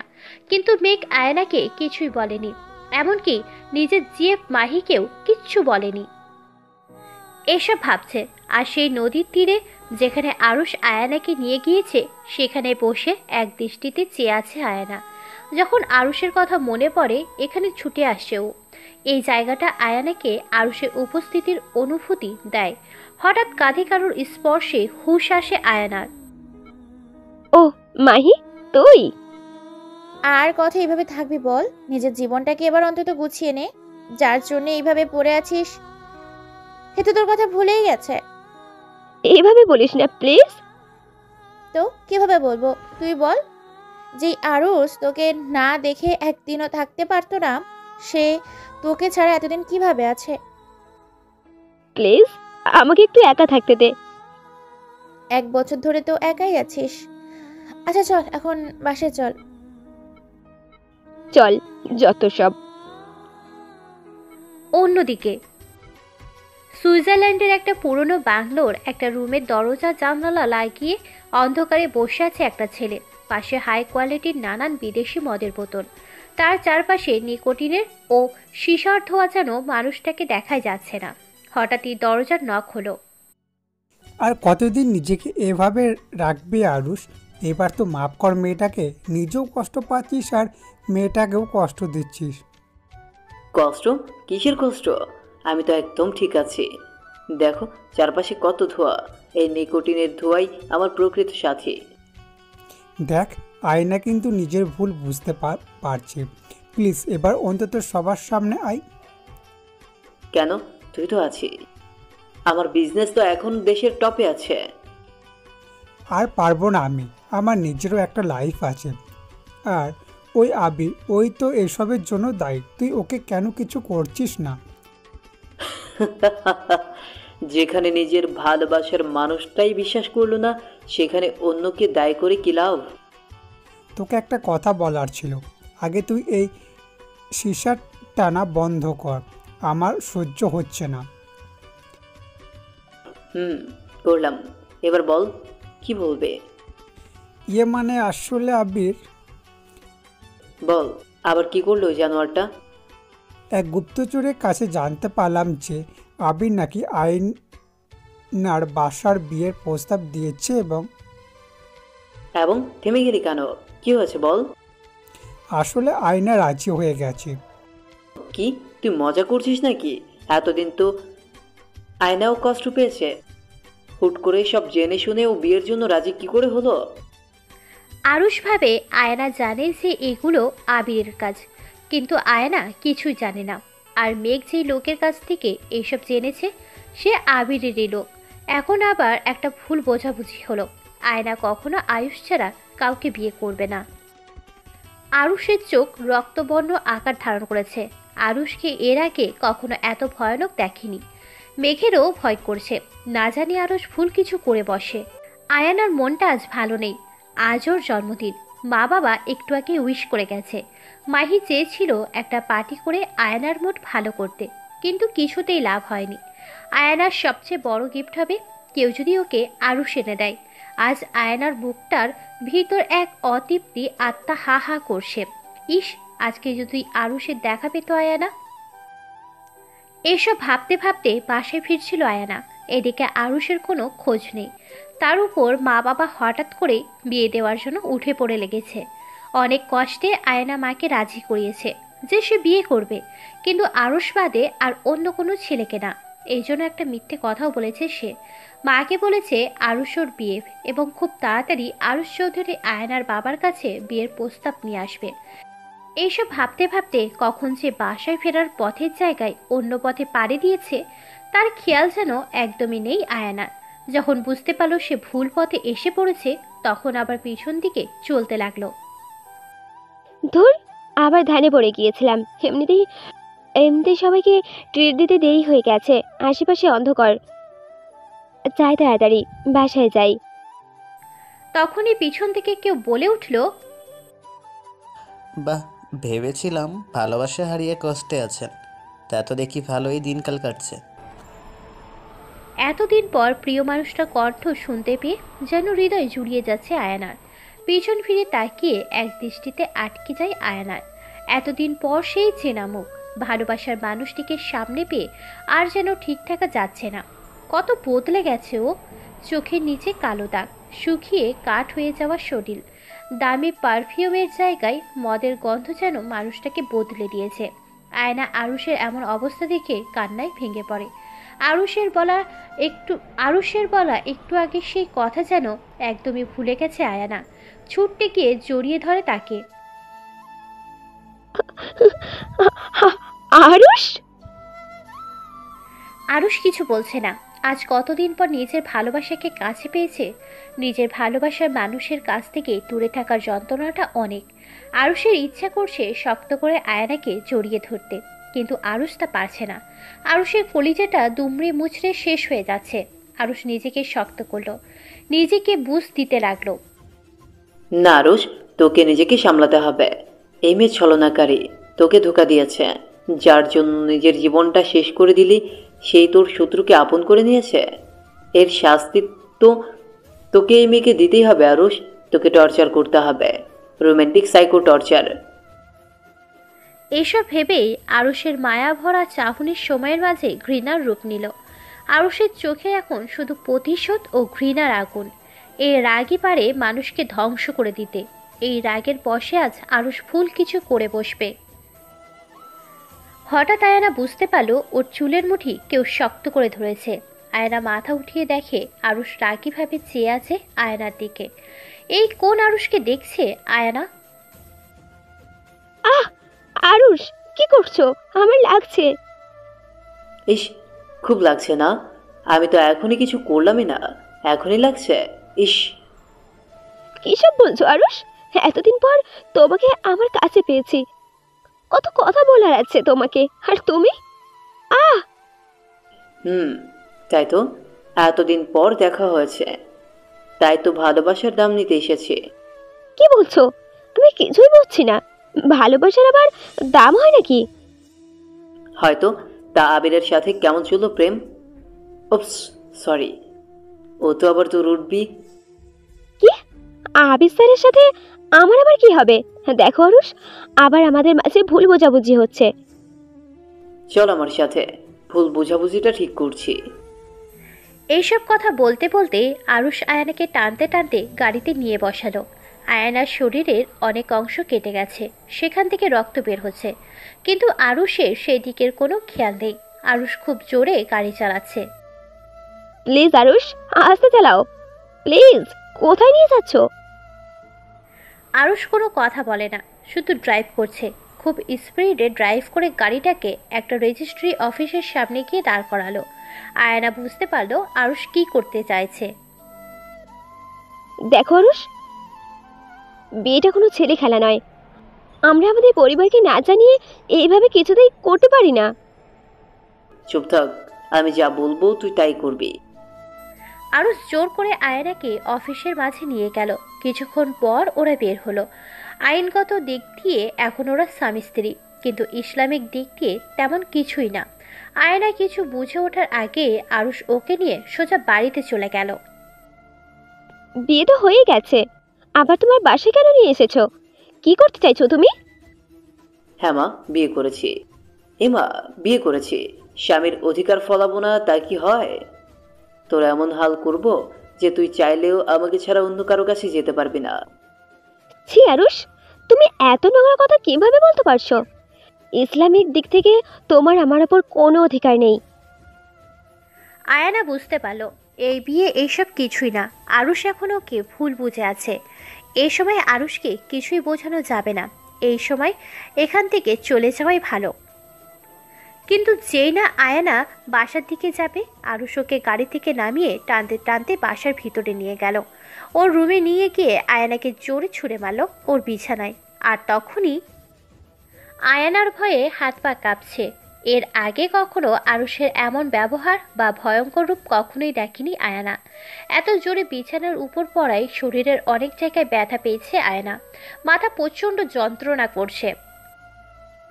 আরুষ প্লিজ, এমন কিছু করো না যাতে পরে নিজের কাছে ছোট হয়ে যাও। এখন কি তোর কাছে আমার কৈফিয়ত দিতে হবে আমি কি করব না করব? আরুষ তুমি? আয়নাকে আর কিছু বলার সুযোগ না দিয়ে ওর ঠোঁট দুটো দখল করে নেয় আরুষ। একটা হাঁচকা টান দিয়ে শাড়ির আঁচলটা ফেলে দেয়। আয়না ডুকরে ডুকরে কাছে, কিন্তু আরুষের সেদিকে খেয়াল নেই। সে তো আয়নার উপর রোমান্টিক অত্যাচার চালাতে ব্যস্ত। আয়নাকে কোলে করে বিছানায় শোয়াতেই আরুষ বুঝতে পারল আয়না অজ্ঞান হয়ে পড়েছে। স্বাভাবিক এই অল্প সময়ে অনেক ধকল গিয়েছে এই বাচ্চা মেয়েটার উপর। আরুষ নীরবে তাকিয়ে আছে আয়নার মায়াবী চেহারাটার দিকে। আর নিশ্চুপ অনুভূতি দিয়ে চোখের পানি ফেলছে। না, ও আর পারবে না আয়ানাকে কষ্ট দিতে। আয়না যত বড়ই অন্যায় করুক, আরুষ তো তার আয়নাকে ধর্ষণ করতে পারে না। আয়না ঠিকই বলেছে, শুধু কাগজে কলমে দুটো সাইন করলেই বিয়ে হয়ে যায় না। বিয়ে হলো একটা পবিত্র বন্ধন, যা ইসলামিক নীতিতে হয়। আর স্বামী স্ত্রীর ভালোবাসা তো আল্লাহর আরশ থেকে আসে। হ্যাঁ, এটাই ঠিক। আরুষ আয়ানা চাইলেও এত বড় ক্ষতি করতে পারবে না, কিন্তু আয়ানার তো একটা শাস্তি পাওয়া দরকার। যারা ভেবেছিল আরুষ আয়ানাকে রেপ করবে, তাদের জন্য এক বস্তা সমবেদনা। আমি লেখিকা এতটাও খারাপ না যে নায়ককে রেপিস্ট বানিয়ে দিব। সো চিল। এইসব ভেবে আয়না শাড়িটা পুরো খুলে ওকে বিছানায় শুয়ে দিল, যেন আয়না জ্ঞান ফেরার পর ভাবে আরুষ ওকে ধর্ষণ করেছে। কিন্তু আরুষ তেমন কিছু করবে না। ড্রয়ার থেকে একটা মহলম বের করে আয়নার শরীরে যেখানে যেখানে কেটে গেছে সেখানে মহলম লাগিয়ে দিয়ে রুম থেকে বের হয়ে গেল আরুষ। এখন আবারও ড্রিঙ্ক করবে। পুরনো ঘাগুলো আবার তাজা হয়ে উঠেছে। এখন নিকোটিনের ধোঁয়া আর মদই পারবে ওকে একটু শান্তি দিতে। ফ্ল্যাশব্যাক। In the morning. সকালে আয়নার জ্ঞান ফিরল। জেগে নিজেকে নগ্ন অবস্থায় আরুষের বেডে আবিষ্কার করলো। কষ্টের বুকটা ফেটে যাচ্ছে আয়নার। আয়না ভেবেছে সত্যি আরুষ কালকে ওকে ধর্ষণ করেছে। আয়না এখন সত্যি আরুষের উপর ভীষণ ঘৃণা হচ্ছে। ছি আরুষ, ছি, এভাবে পারলে তুমি এমন কিছু করতে? মানলাম তুমি আমায় ভুল বুঝেছো, তাই বলে এমন কিছু। সত্যি যদি আমি এমন কিছু করেও থাকি, তাতেই বা এত বড় শাস্তি দিতে পারো না তুমি। I hate you Arush, I hate you, I hate you. আয়নার যতটা না আরুষের উপর ঘৃণা হচ্ছে, তার থেকে বেশি নিজের উপর হচ্ছে। এই ধর্ষিত শরীর নিয়ে কোথায় যাবে ও? দোষ যেই করুক, এই সমাজ তো সবসময় মেয়েদেরই দায়ী করে। হায়রে সমাজ! যেই সমাজের নিয়ম মেনে আমরা বাধ্য হয়ে চলি, সেই সমাজই মেয়েদের আজকের দিনে 21 শতকে এসেও ছেলেদের সামান্য মূল্যও দেয় না। আজকেও কোনো মেয়ে ধর্ষিত হলে সবাই মেয়েটার দিকে আঙুল তুলে। মেয়েদেরই সবসময় সবার কথা মুখ বুজে সহ্য করতে হয়। আর যেই ছেলেটার জন্য মেয়েটার জীবন জাহান্নাম হয়ে যায়, সেই ছেলেটার বড় জোর কয়েক বছর জেল হয়, আর কিছুই হয় না। আর যদি সে কোনো বড়লোক পরিবারের সন্তান হয়, তবে তো তাকে কিছুই করা যায় না। সে দিব্যি সমাজে বুক ফুলিয়ে চলতে পারে, সময় মতো বিয়েও করতে পারে। কিন্তু যেই পুরুষ জাতির জন্য মেয়েটার জীবন থেকে হাসি চলে যায়, যেই পুরুষ জাতি মেয়েটাকে জীবনসাথী বানাতে চায় না, একটা সময় মেয়েটার পরিবারের বোঝা হয়ে থাকতে না পেরে সুসাইড অ্যাটেম্প করে বাধ্য হয়ে। এইসব ভাবছে আর কাছে আয়না। সে কিভাবে তার মা বাবার সামনে গিয়ে দাঁড়াবে? আর বিয়ের কাগজপত্র তো আরুষের কাছে। এই মুহূর্তে যদি কেউ ওকে ধর্ষিতার ট্যাগ লাগিয়ে দেয়, ওর তো মৃত্যু ছাড়া আর উপায় থাকবে না। এর মাঝেই সেখানে আরুষ চলে আসে। হ্যালো সুইটার্ট, কেমন হয়েছে ঘুম? রাতে এত আদর করলাম। আমি শিওর খুব ভালো হয়েছে ঘুম। আরুষের কথা শুনে আয়না ধ্যান ভাঙে। আরুষের কথা শুনে রাগে অভিমানের ঘৃণায় অন্যদিকে মুখ করে নেয় সে। বিছানার চাদরটা তাড়াতাড়ি নিজের শরীরে পেঁচিয়ে নেয় আর টুকরে টুকরে কান্নার সাথে বলতে লাগলো,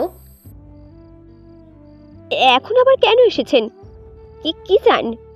আমার শরীরটা তো পেয়ে গেছেন। আরুষ বুঝতে পারলো আয়না এখন সত্যি ভীষণ খারাপ অবস্থায় আছে। কিন্তু আরুষ তো এটাই চেয়েছিল, আয়না কষ্ট পাক। কিন্তু আরুষের এমন লাগছে কেন? ওর বুকটার ভিতর চিনচিন ব্যথা কেন হচ্ছে? আয়নার কান্না কেন ওর সহ্য হচ্ছে না? কিন্তু আরুষ নিজের অনুভূতি সামলে নিল। এইভাবে কেন বলছো? আবিরের থেকে কি বেশি সুখ দিতে পারিনি? ইস, আবির মনে হয় আরো। আরুষকে আর কিছু বলতে না দিয়েই আয়না জোরে একটা থাপ্পড় বসিয়ে দিল আরুষের গালে। ব্যাস, অনেক হয়েছে। আর পারবো না আমি সহ্য করতে। আমাকে শেষ করে দিন আরুষ, শেষ করে দিন। নিজের দু হাতে গলা টিপে মেরে ফেলুন আমায়, তাতে অন্তত আপনার মতো অমানুষের কাছ থেকে আমি মুক্তি পাবো। মেরে ফেলুন আমায়, মেরে ফেলুন। আয়না কাঁদতে কাঁদতে আরুষের পায়ের কাছে বসে পড়ল। আয়নার শরীর থেকে চাদরটাও সরে গিয়েছে। ফর্সা শরীরটায় গতকাল আরুষের দেওয়া ক্ষতগুলো এখন আরও স্পষ্ট হয়েছে। আরও সেই ক্ষতগুলো দেখে আর নিজেকে সামলাতে পারছে না, রুম থেকে বেরিয়ে গেল। যাওয়ার আগে বলে গেল, 10 মিনিটের মধ্যে ফ্রেশ হয়ে নিচে চলে এসো, তোমার বাসায় দিয়ে আসবো। এখন তোমাকে আর আমার দরকার নেই। তুমি চাইলেও এখন অন্য কারো হতে পারবে না। তুমি শুধু তোমার সাইকোয়ের, অন্য কারো না। এ কথা বলে 1 মিনিট দেরি না করে রুম থেকে চলে আসলো আরুষ। আয়রা এখন আর বলার কিছুই নেই, ও মূর্তির মতো অনুভববিহীন হয়ে গেছে। আস্তে করে উঠে আরুষের রেখে যাওয়া শাড়িটা নিয়ে ওয়াশরুমে চলে গেল।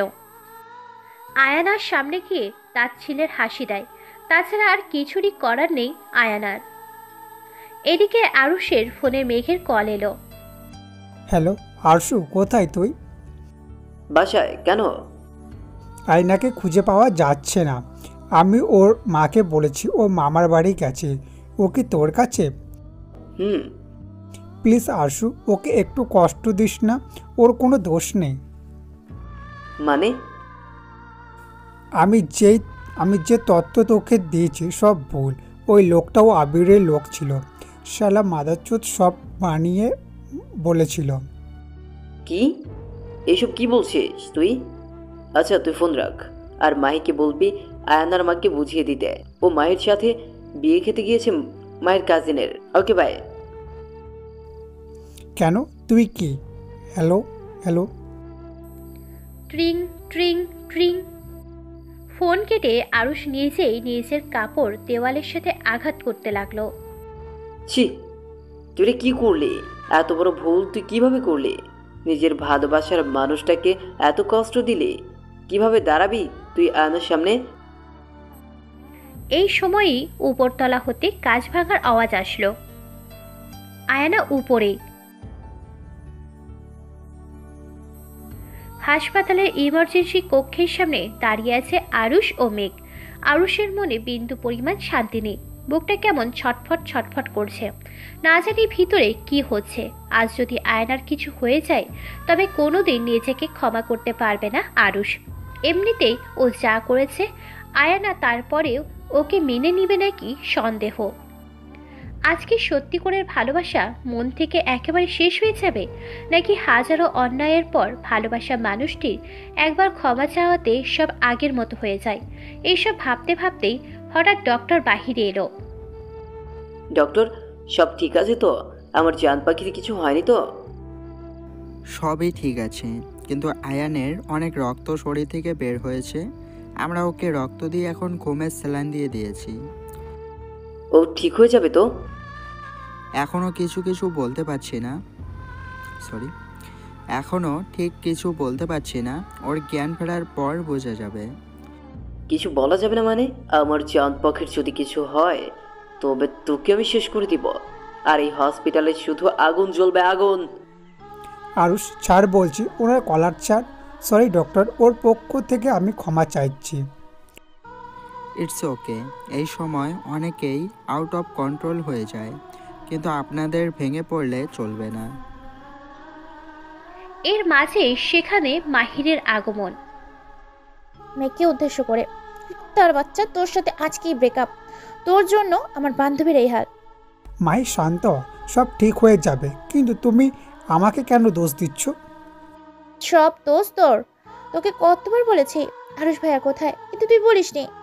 তুই বললে আমি ঠিক টাইমে গিয়ে তোর সাইকো বন্ধুর কাছে আমার বেস্টিকে বাঁচাতাম।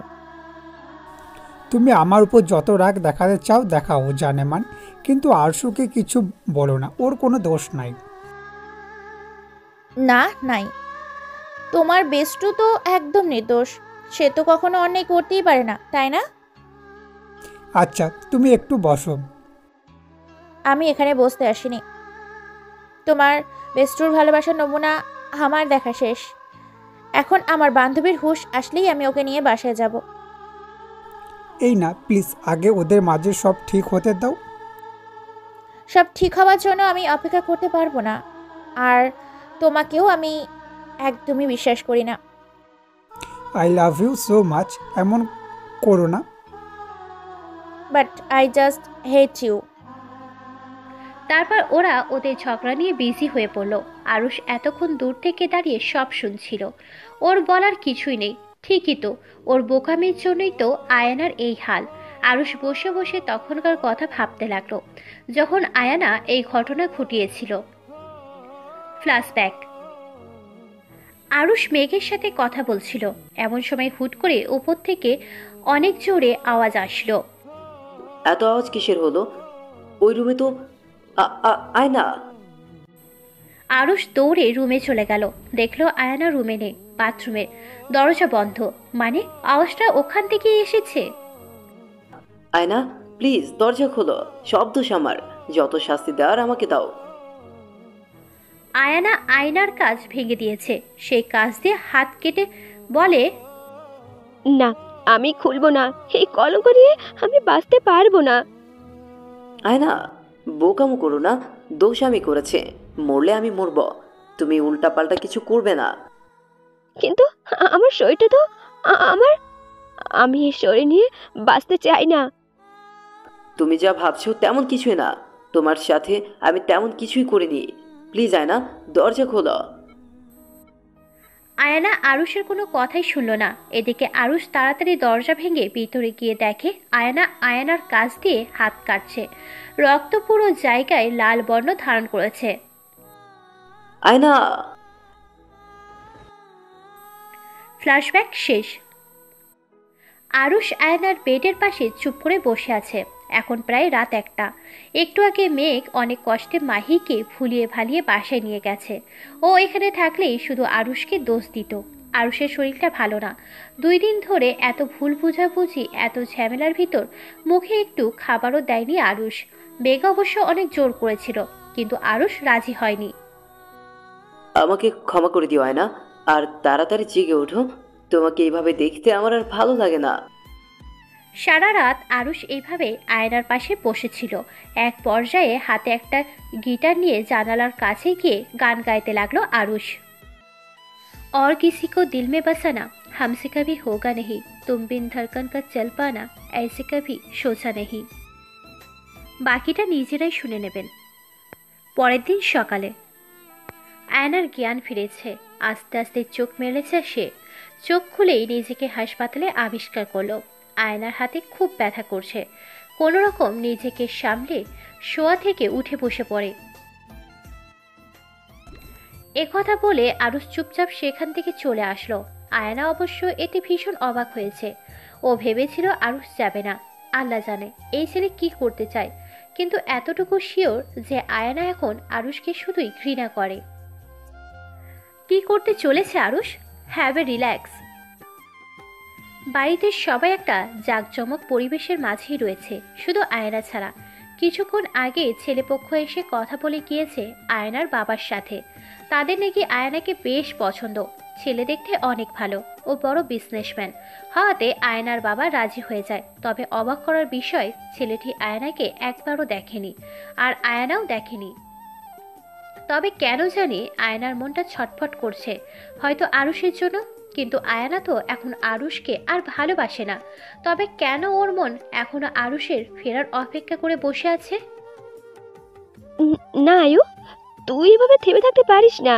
তোকে তোর বাবা মায়ের সিদ্ধান্তের কথা মেনে নিতে হবে, আর আরুষের মতো অমানুষকে ভুলতে হবে। কিন্তু অবুঝমন্ত মনে বারবার শুধু আরুষের কথাই ভাবছে। সত্যি কি আরুষ রাগ করেছে আর আসবে না কখনো সামনে? তবে কিভাবে বাঁচবে আয়ানা? আর 3 দিন পর বিয়ে। ওই ছেলেটাও বা কেমন? না জেনে না শুনে হুট করে বিয়ের পিঁড়িতে বসে যাচ্ছে। কোনের সাথে একবার কথাও বললো না। এসব ভাবছে আর নিজেকে নিজে বকছে। কেন তখন আরুষকে চলে যেতে বলল? ধুর, আর ভাল লাগে না। এমন সময় রুমে আয়নার মায়ের প্রবেশ। মা, তুমি? আমি, তোর সাথে কথা ছিল। জি মা, বলো কি বলবে? কোনোদিন তোর কাছে আমি কিছু চাইনি। ছোট থেকে তোর সব আবদার পূরণ করছি। আজ কিছু চাইবো, দিবি? এইভাবে কেন বলছো মা? বলো তুমি কি চাও, আমি তাই করব। এই বিয়েটা নিয়ে কোনো ঝামেলা করিস না মা আমার। দেখ, আমার বয়স বেড়েছে, তোর বাবার শরীরটাও ভালো না। চিন্তা করো না মা, আমি কোনো ঝামেলা করব না। তোমাদের কথাই আমার শেষ কথা। গর্বে আয়নাকে জড়িয়ে ধরলেন আয়নার মা। তবে এই খুশির খবরটা তোর বাবাকে দিয়ে আসি। আর শোন, ছেলেটা কিন্তু খুব ভালো, কাল নাকি সব কেনাকাটা করে পাঠিয়ে দিবে, আর বিয়ের সব খরচ নাকি তারাই উঠাবে। আল্লাহ জানে ছেলেটা কে, আমাকে না দেখেই এত আগ্রহ কেন তার বিয়ে করার। কে বলেছে সে দেখেনি আমাদের বাড়ির অনুষ্ঠানেই? কে বলেছে সে দেখেনি আমাদের বাড়ির অনুষ্ঠানেই নাকি তোকে দেখেছে, আর প্রথম দেখাতেই প্রেমে পড়েছে। এমন সময় কথা বলতে বলতে রুমে ফাহাদ ও সুপ্তি চলে আসে। দুলা ভাই, আপু, তোমরা? আমরা। কি ভেবেছিস চুপি চুপি বিয়ে করবি আর আমরা আসবো না? আপু তুমিও না? তা যাই হোক, বন্ধু আমার যার পেছনে সারা দেশের মেয়ে ঘুরে, সে তোমাকে দেখেই প্রেমে পড়েছে, এটা কিন্তু ভাগ্যের ব্যাপার। আয়ানার আবার আরুষের কথা মনে পড়ে গেল। এই পার্টিতেই তো আরুষের সাথে প্রথম দেখা হয়েছিল আয়ানার, তারপর ওদের লাভ স্টোরি শুরু। আর সেই পার্টিতেই আজ আয়ানাকে কেড়ে নেবে আরুষের কাছ থেকে। কিরে, এখন থেকে স্বামীকে নিয়ে ভাবছিস? সম্পর্কের মায়া বড্ড মায়া, তার থেকেও ভালোবাসার মায়াটা যেন আরও বেশি। এই 2 দিন যে কিভাবে কেটেছে আয়ানার, তা সে নিজেই ভালো জানে। আজ আয়ানার গায়ে হলুদ। ছেলে পক্ষের লোকজন গতকালই সব কেনাকাটা করে বাসায় পাঠিয়ে দিয়েছে। আজ সকালে ঘরোয়া আগেকালের দিনের মতো কিছু রীতি অনুযায়ী প্রথমে আয়নার গায়ে হলুদ ও গোসল শেষ হয়, এরপর শুরু হয় আজকালের গায়ে হলুদ। কিন্তু এইসব কিছুতেই যেন মন টিকছে না আয়ানার। সে বারবার ভাবছে এই বুঝি আরও শেষে বিয়েটা ভেঙে রাজপুত্রের মতো নিয়ে যাবে আয়ানাকে। বাহ, আমার মেয়ে তো রানীর মতন লাগছে। মা, এভাবে মনমরা করে রাখিস না। যা সুপ্তি, ওকে স্টেজে নিতে যা। যে হুকুম মেরে আঁকা। খুব সুন্দর করে স্টেজ সাজানো হয়েছে, সেখানেই হবে বাকি অনুষ্ঠান। কাজিনরা মিলে নাচ গানের জন্য সকল কিছু রেডি করে রেখেছে। সকালে আজ গায়ে হলুদ শাড়ি পরেছে, ছেলেরা পরেছে হলুদ পাঞ্জাবি। কিছুক্ষণ পরই সুপ্তি আয়নাকে নিয়ে আসলো। সবাই হা করে তাকিয়ে আছে আয়নার দিকে। সত্যি ভীষণ কিউট লাগছে আয়নাকে। আয়না একটা দামি লেহেঙ্গা পরেছে, সাথে কানে বড় বড় গোল্ডের ঝুমকা, মাথায় টিকলি, হাত ভর্তি ছুরি, গলায় হালকা কাচের একটা হার। ব্যাস, এই অল্প সাজে যেন অপরূপ লাগছে আয়নাকে। এসব অবশ্য বর নিজের হাতে কিনেছে আয়নার জন্য। দেখ আয়ু, তোর গায়ে হলুদের স্টেজটা কত সুন্দর করে সাজানো হয়েছে। কিরে, পছন্দ হয়েছে? সে যাই বলো, শালিকা আমার কিন্তু অপূর্ব লাগছে, পুরোই নায়িকা। বুঝতে হবে মনটা কার। বউ তো দেখি ছাড়া কিছুই বলছে না।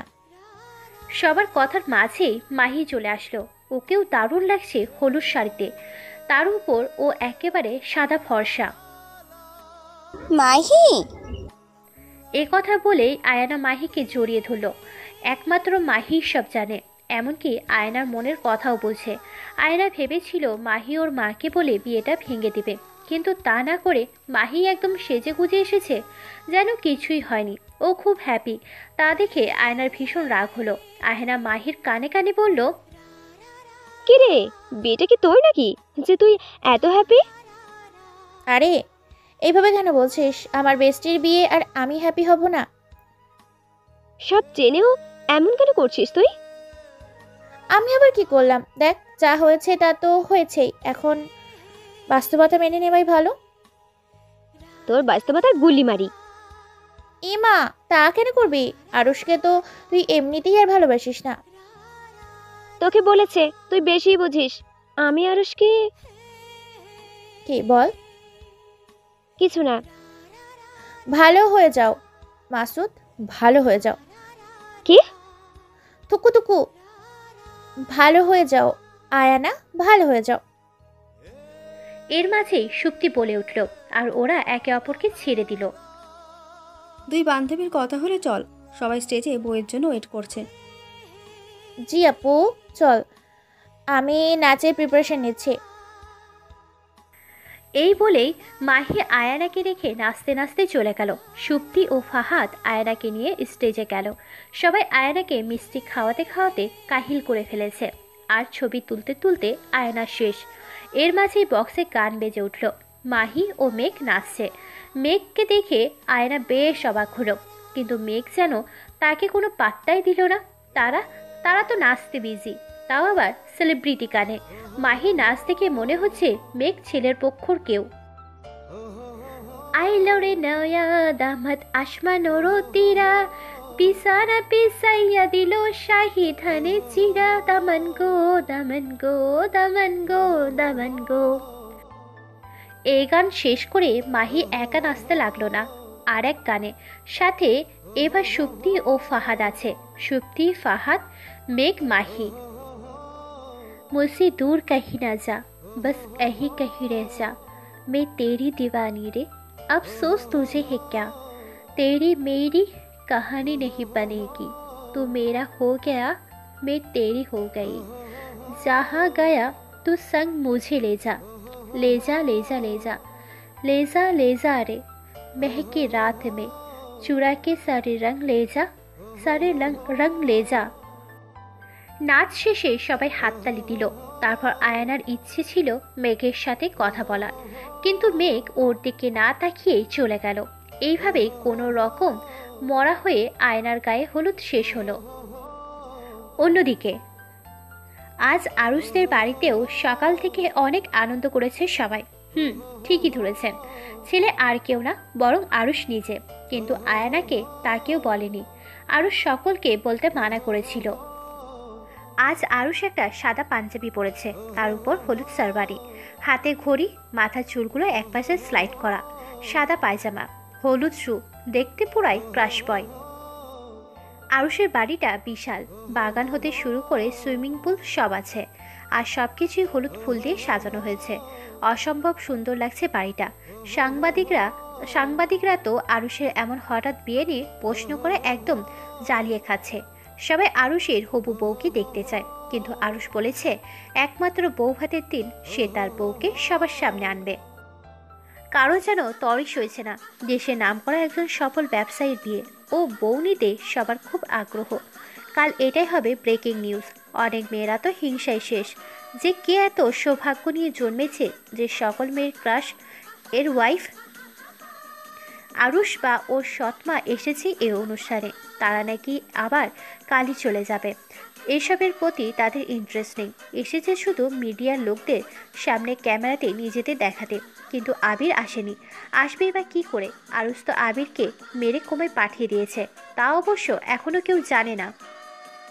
মেঘ ও আরুষের ফ্রেন্ডরা খুব এনজয় করছে এই অনুষ্ঠানটা। সবাই হলুদ পাঞ্জাবি ও সকলের বউ ও জিএফরা হলুদ শাড়ি, সকলের জামা কাপড় ও আরুষ কিনে দিয়েছে।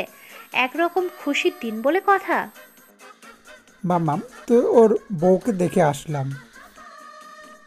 আমাকে ছবি দেখা প্লিজ। আহা, আর একটা দিনও যেন তোর সইছে না। ধুর, দেখা তো।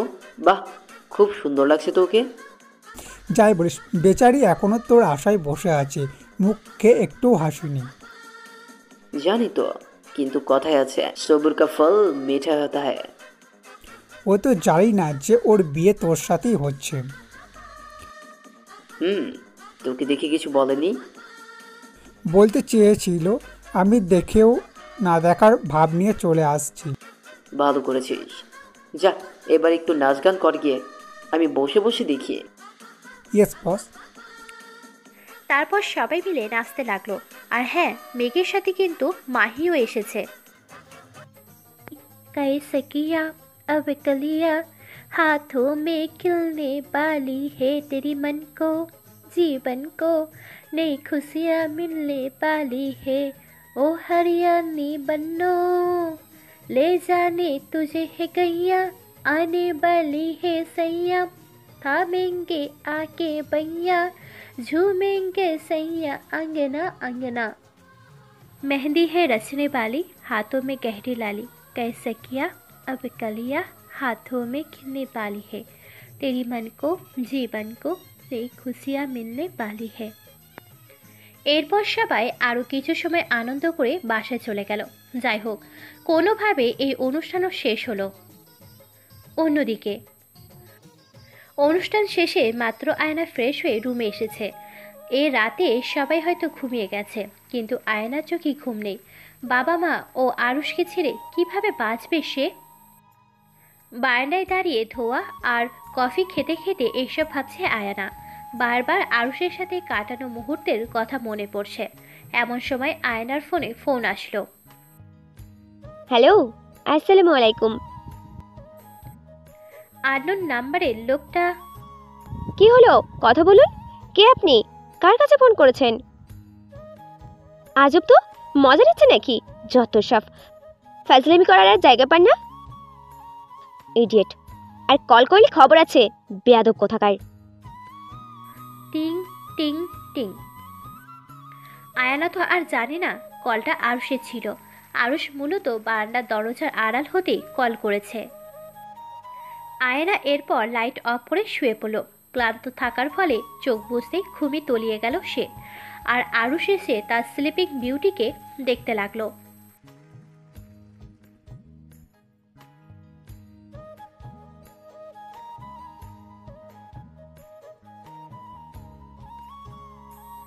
এরপর আয়ানার কপালে একটা চুমু দিয়ে আরুষ সেখান থেকে বাসায় চলে গেল। পরের দিন সকালে। বিয়ে প্রতিটা মানুষের জীবনেরই একটা অংশ। প্রতিটা মানুষই তার জীবনে বিয়ে নামক পবিত্র বন্ধনে আবদ্ধ হয়। বিয়ে মানে শুধু দুটো মানুষের বৈধভাবে শারীরিক মিলন নয়, বিয়ে মানে হলো দুটো মানুষের মনের মিলন, সারাটা জীবন একসাথে চলা। বিয়ে যে শুধু দুটো মানুষের মাঝে হয় তেমনটা না, বিয়ে হয় দুটো পরিবারের মাঝে, তৈরি হয় এক আত্মীয়তা। এমনই এক পবিত্র বন্ধনে বাঁধতে চলেছে আরুষ ও আয়না। দুজনের মাঝেই একটা আলাদা চিন্তা, চেতনা ও মনোভাব কাজ করছে। এদিকে আরুষ এতদিন পর নিজের মনের মানুষকে কাছে পাবে, নিজের করে পাবে। অন্যদিকে আয়না শুধু আরুষের কথাই ভাবছে। ও তো আর জানে না যে ওর যেই ছেলের সাথে বিয়ে হচ্ছে সে আরুষ। আয়নাদের বাড়িটা আজ মানুষজনে ভরপুর। আর কিছুক্ষণ পর সবাই রওনা দিবে কমিউনিটি সেন্টারের উদ্দেশ্যে। আয়নাকে একটু আগে পার্লারের লোক এসে সাজিয়ে দিয়ে গেছে। আজ আয়না একটা লাল বিয়ের বেনারসি পরেছে, 2 হাত ভর্তি চুড়ি, মুখে ভারী মেকআপ, কানে ডায়মন্ডের দুল, মাথায় গোল্ডের টিকলি, মাথার একপাশে টায়রা, গলায় ভারী ভারী ছোট থেকে বড় নানান গয়নায় ভর্তি, নাকি বড় নথ লাগানো, যার সাথে লাগানো চেন চুলের খোপায় লাগানো, খোপার চারপাশেও স্বর্ণের চেন ঘুরিয়ে লাগানো, কোমরের বিছার উপর হোয়াইট ডায়মন্ড চিকচিক করছে, মাথার উপর কাজ করা একটা বিয়ের ওড়না দেওয়া, দেখতে অপূর্ব লাগছে তাকে। আর মাত্র একটা দিন, এরপর তোমাকে আমি একেবারে নিজের করে নিব। সব দেখি সবাই বউ সাজে কেমন লাগছে আমার মেয়েকে। আজ মনে হচ্ছে আমাদের মেয়েটা খুব বড় হয়ে গেছে। মা বাবার কথাগুলো শুনে আয়না আয়নার সামনে থেকে পিছন ফিরে তাকালো। বাড়ির সবাই বাহিরের গাড়িতে উঠে রেডি হয়েছে যাওয়ার জন্য।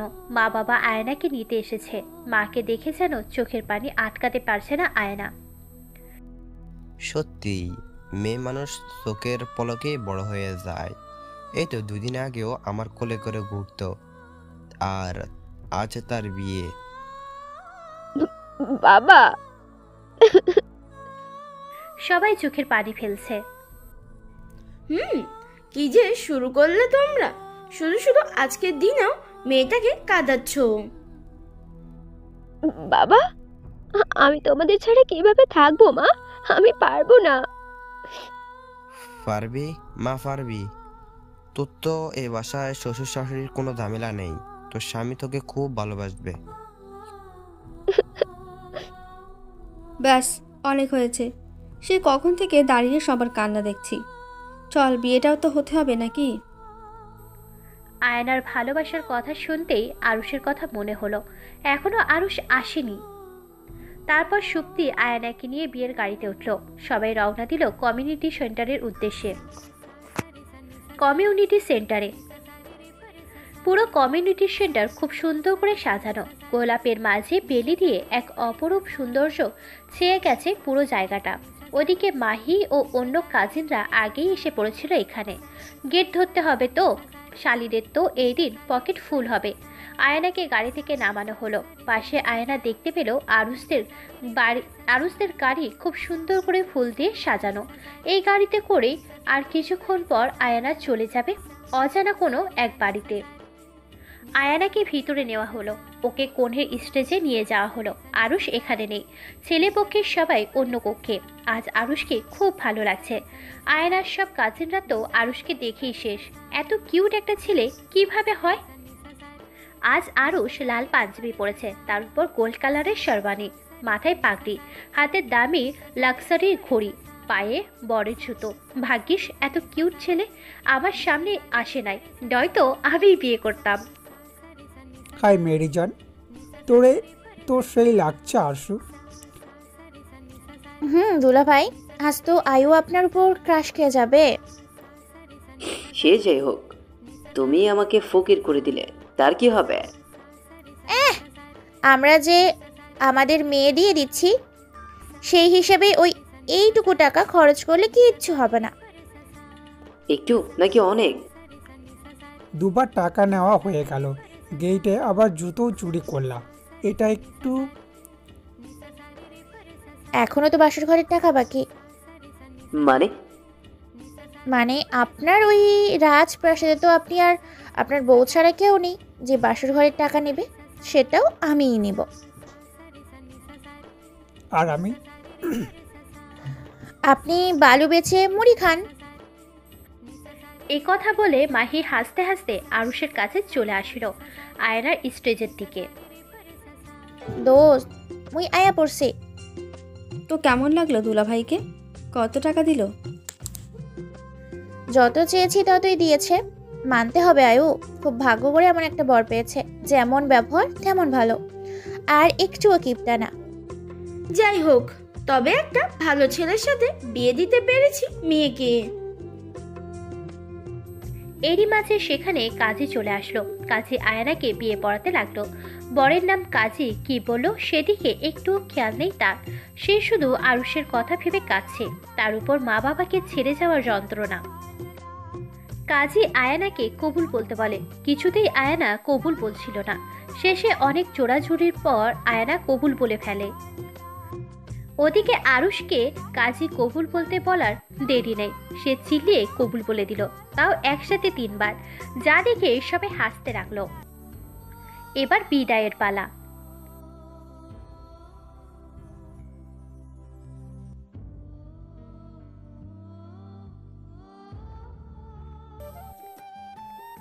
আয়নার কান্না যেন কিছুতেই থামছে না।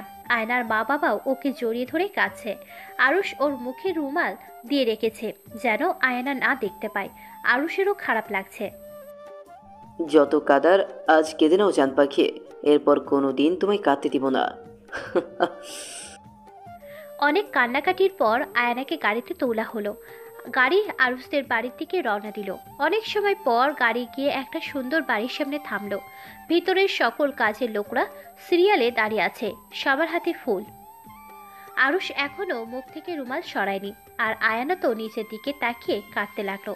আরুষ আয়নার হাত ধরে ভিতরে নিয়ে গেল, তারপর ওকে গেটে রেখে চলে গেল। আয়ানার কাছে কেমন যেন মনে হলো আরুষ তাকে স্পর্শ করেছে। যাই হোক, কিছু সময় পর একজন বয়স্ক মহিলা কাজের লোক আয়ানাকে আরুষের রুমে নিয়ে গেল আর অনেক নিয়ম নীতি বুঝিয়ে দিল। In the wedding night room. রাত 12:30। আয়না খাটের মাঝে বসে আছে। রুমটা খুব সুন্দর করে সাজানো। খাটের চারিপাশটা গোলাপের ঘ্রাণে ময় করছে। আয়না নীরবে চোখের পানি ফেলছে। একটা জানালা খোলা ছিল, সেখানে দিয়ে চাঁদের আলো যাচ্ছে। আজ তো তোমার আমার একসাথে চাঁদ দেখার কথা ছিল আরুষ। এমন সময় দরজা খোলার আওয়াজ আসতেই আয়না চুপ করে বসে রইল। আরুষেরও যেন কেমন লাগছে। রুমে ঢুকতে আয়না থেকে সালাম করে আবার আগে জায়গায় বসে পড়ল আর কাঁদতে কাঁদতে বলল, দয়া করে আমায় ছোবেন না, আমি আপনাকে কখনো স্বামী মানব না। আমি অন্য একজনকে ভালোবাসি, আর সে। আর কিছু বলার আগে আরুষ আয়ানাকে জড়িয়ে ধরল। আয়ানা তো এই প্রথম আরুষের চেহারা দেখে পুরোই শকড। আরুষ, তুমি? আমি। তবে তুমি আমার বিয়ে? তোমার বিয়ে আমার সাথেই হয়েছে, এই জন্যই মাহি ও বাকিরা এত হ্যাপি। এই বোকা, কাঁদছো কেন? তুমি কি ভেবেছিলে আমি বুঝি তোমাকে অন্য কারো হতে দিব? আয়না আরুষের বুকে কিল খুশি দিতে লাগলো। কুত্তার বাচ্চা, তুই আমাকে কিছু বলিসনি কেন? জানিস আমি কত কেঁদেছি। আরে থামো, এমন করলে তো আমি চলে যাব। আয়না আরুষকে শক্ত করে জড়িয়ে ধরে বলল, আমি যেতে দিলে তো যাবে। আয়না ও আরুষ এরপর সেই বৃদ্ধ মহিলার কথা মতো একসাথে 2 রাকাত নফল নামাজ পড়ল। আয়না গিয়ে শাড়ি বদলে এসেছিল নামাজের সময়। তো সারা রাত কি এভাবেই থাকবো, নাকি আমায় কিছু করতে দিবা?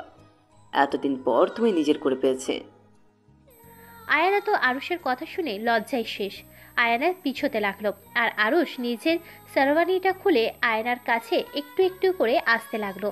আয়না একদম খাটের শেষ প্রান্তে চলে এসেছে। এমন সময় আরুষ আয়নাকে একদম নিজের বুকের সাথে মিশিয়ে নিল। আয়নার গরম নিঃশ্বাস আরুষের বুকে পড়ছে।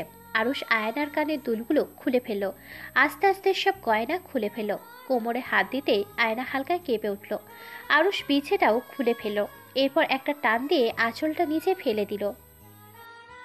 রাত যত গভীর হচ্ছে আরুষের স্পর্শ ঠিক ততটাই আবেগপ্রবণ। আয়না নিঃশ্বাস যেন কয়েক গুণ জোরে জোরে চলছে, কিন্তু আজ আর আয়না আরুষকে বাধা দেবে না, কারণ আজ তাদের সম্পর্কের কোনো ভুল বোঝাবুঝি নেই। শুধু রয়েছে আল্লাহর কালামের দ্বারা হওয়া পবিত্র সম্পর্ক ও ভালোবাসা। অবশেষে এত বাধা বিপত্তির পরেই দুটো ভালোবাসার মানুষের মিলন হলো। পরের দিন সকালে আজ একটু দেরি করেই ঘুম ভেঙেছে আয়ানার। জানালার গ্লাস ভেদ করেই সূর্যের আলো কিছুটা রশ্মি ভিতরে আসছে। পাখির কিচিরমিচির ডাক যেন আরো মুগ্ধকর। ঘুম থেকে উঠে নিজেকে আরুষের বুকে খুঁজে পায় আয়ানা। গতকাল রাতের কথা মনে করেই অন্যদিকে মুখ ফিরিয়ে নেয় সে। হঠাৎই পিছন থেকে আরুষ তাকে জড়িয়ে ধরে। তার মানে আরুষের ঘুমও ভেঙে গেছে। এই ছাড়েন তো, উঠতে হবে, এমনিতেই অনেক দেরি হয়েছে। না, ছাড়বো না, আরো কিছুক্ষণ থাকো। এমনিতেই অনেক ঘুমিয়েছি, লোকে কি বলবে?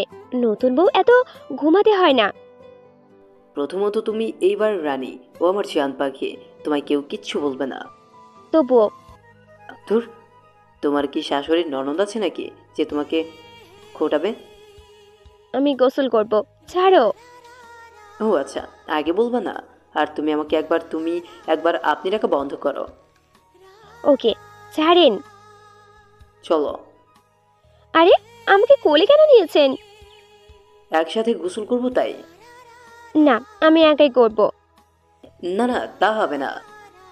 শাওয়ার টুকেদার, সেভ ওয়াটার, এমনিতেই দেশে পরিষ্কার পানি কম।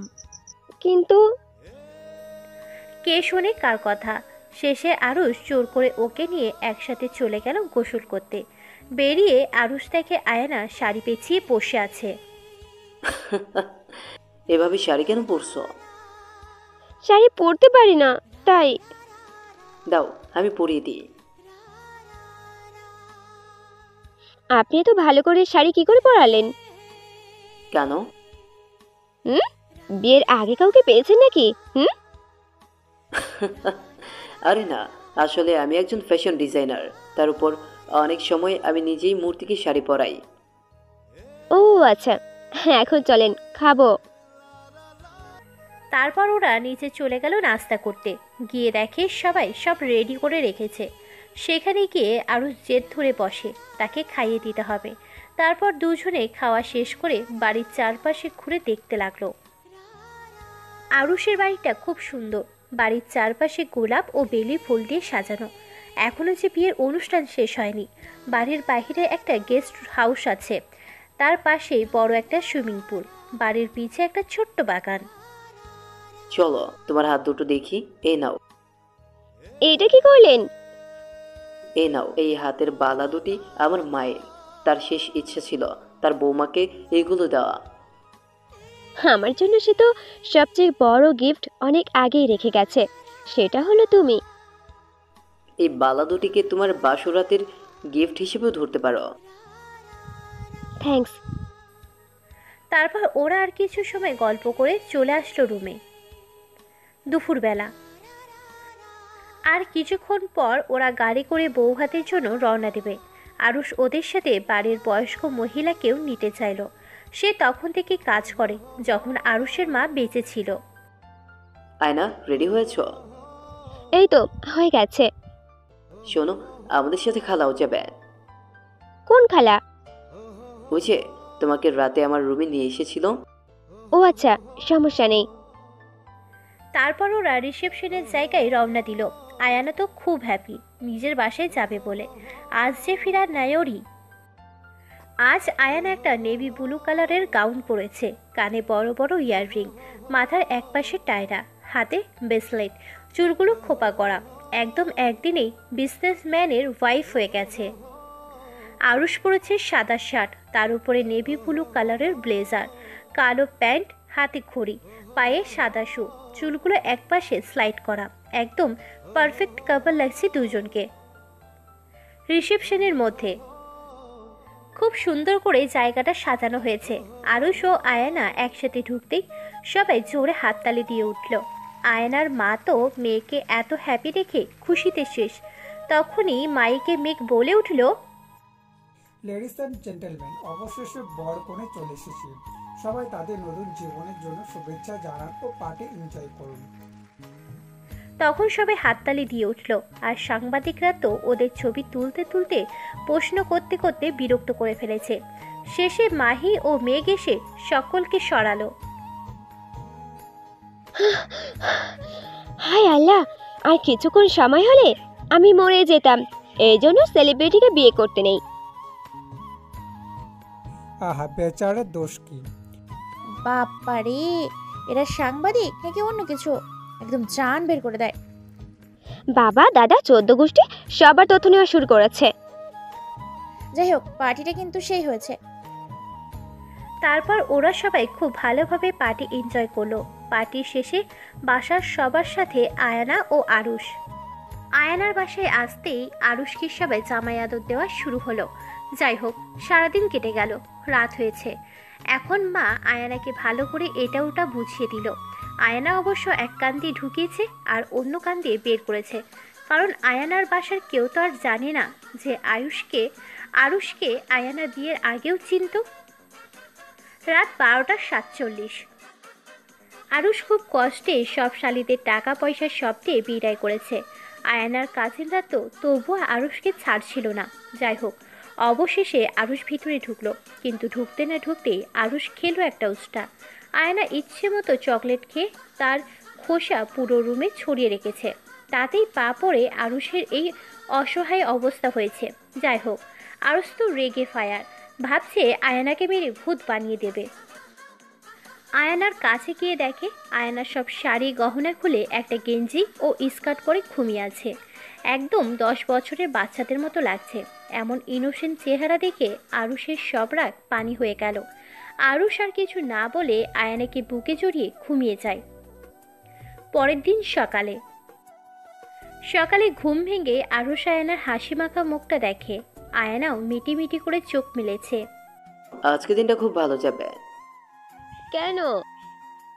ঘুম ভেঙেই আমার পরিটার মুখটা যে দেখলাম। ও যাই, ফ্রেশ হয়ে আসি, ওই বাড়ির জন্য রওনা দিতে হবে। একটা জিনিস করার খুব শখ, কিন্তু বাসি মুখে করতে ইচ্ছে করছে না। এই না না, একদম না। বাহ, থু, ছি, দুর্বল, বাসি মুখে কিস করছেন কেন? এখন শুধু কিস করছি, এই মুহূর্তে গোসল করতে না গেলে পরে আরো কিছু।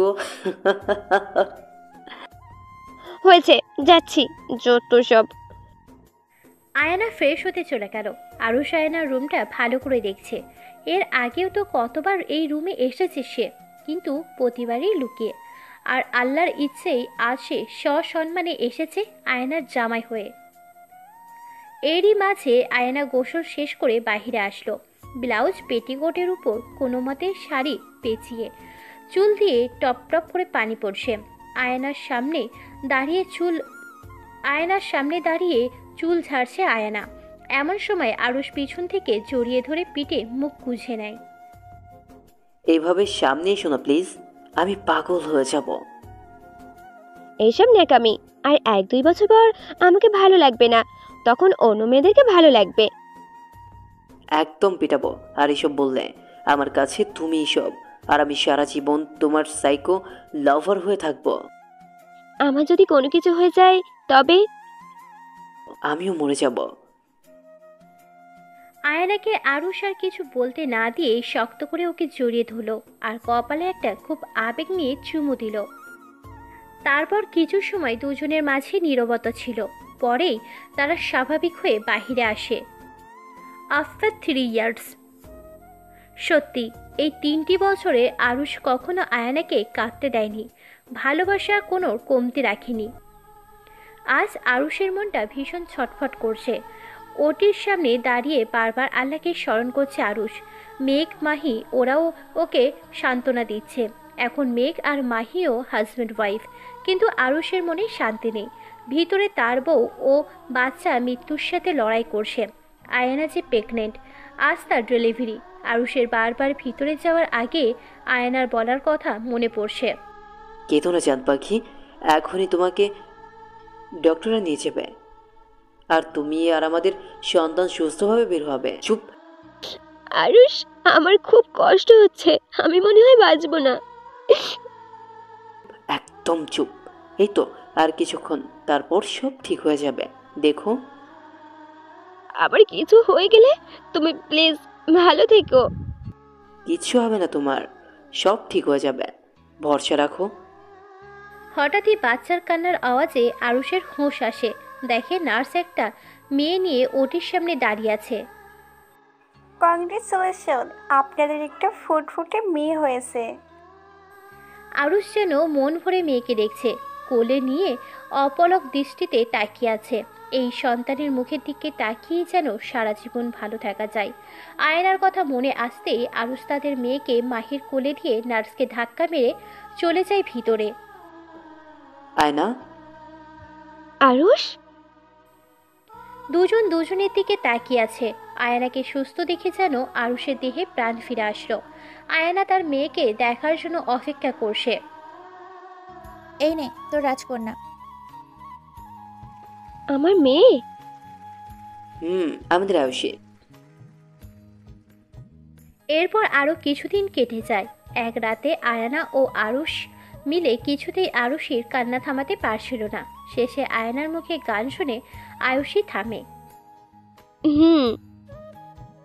जो भी जितने पल जियो उन्हें तेरे संग जियो, जो भी कल हो अब मेरा उसे तेरे संग जियो।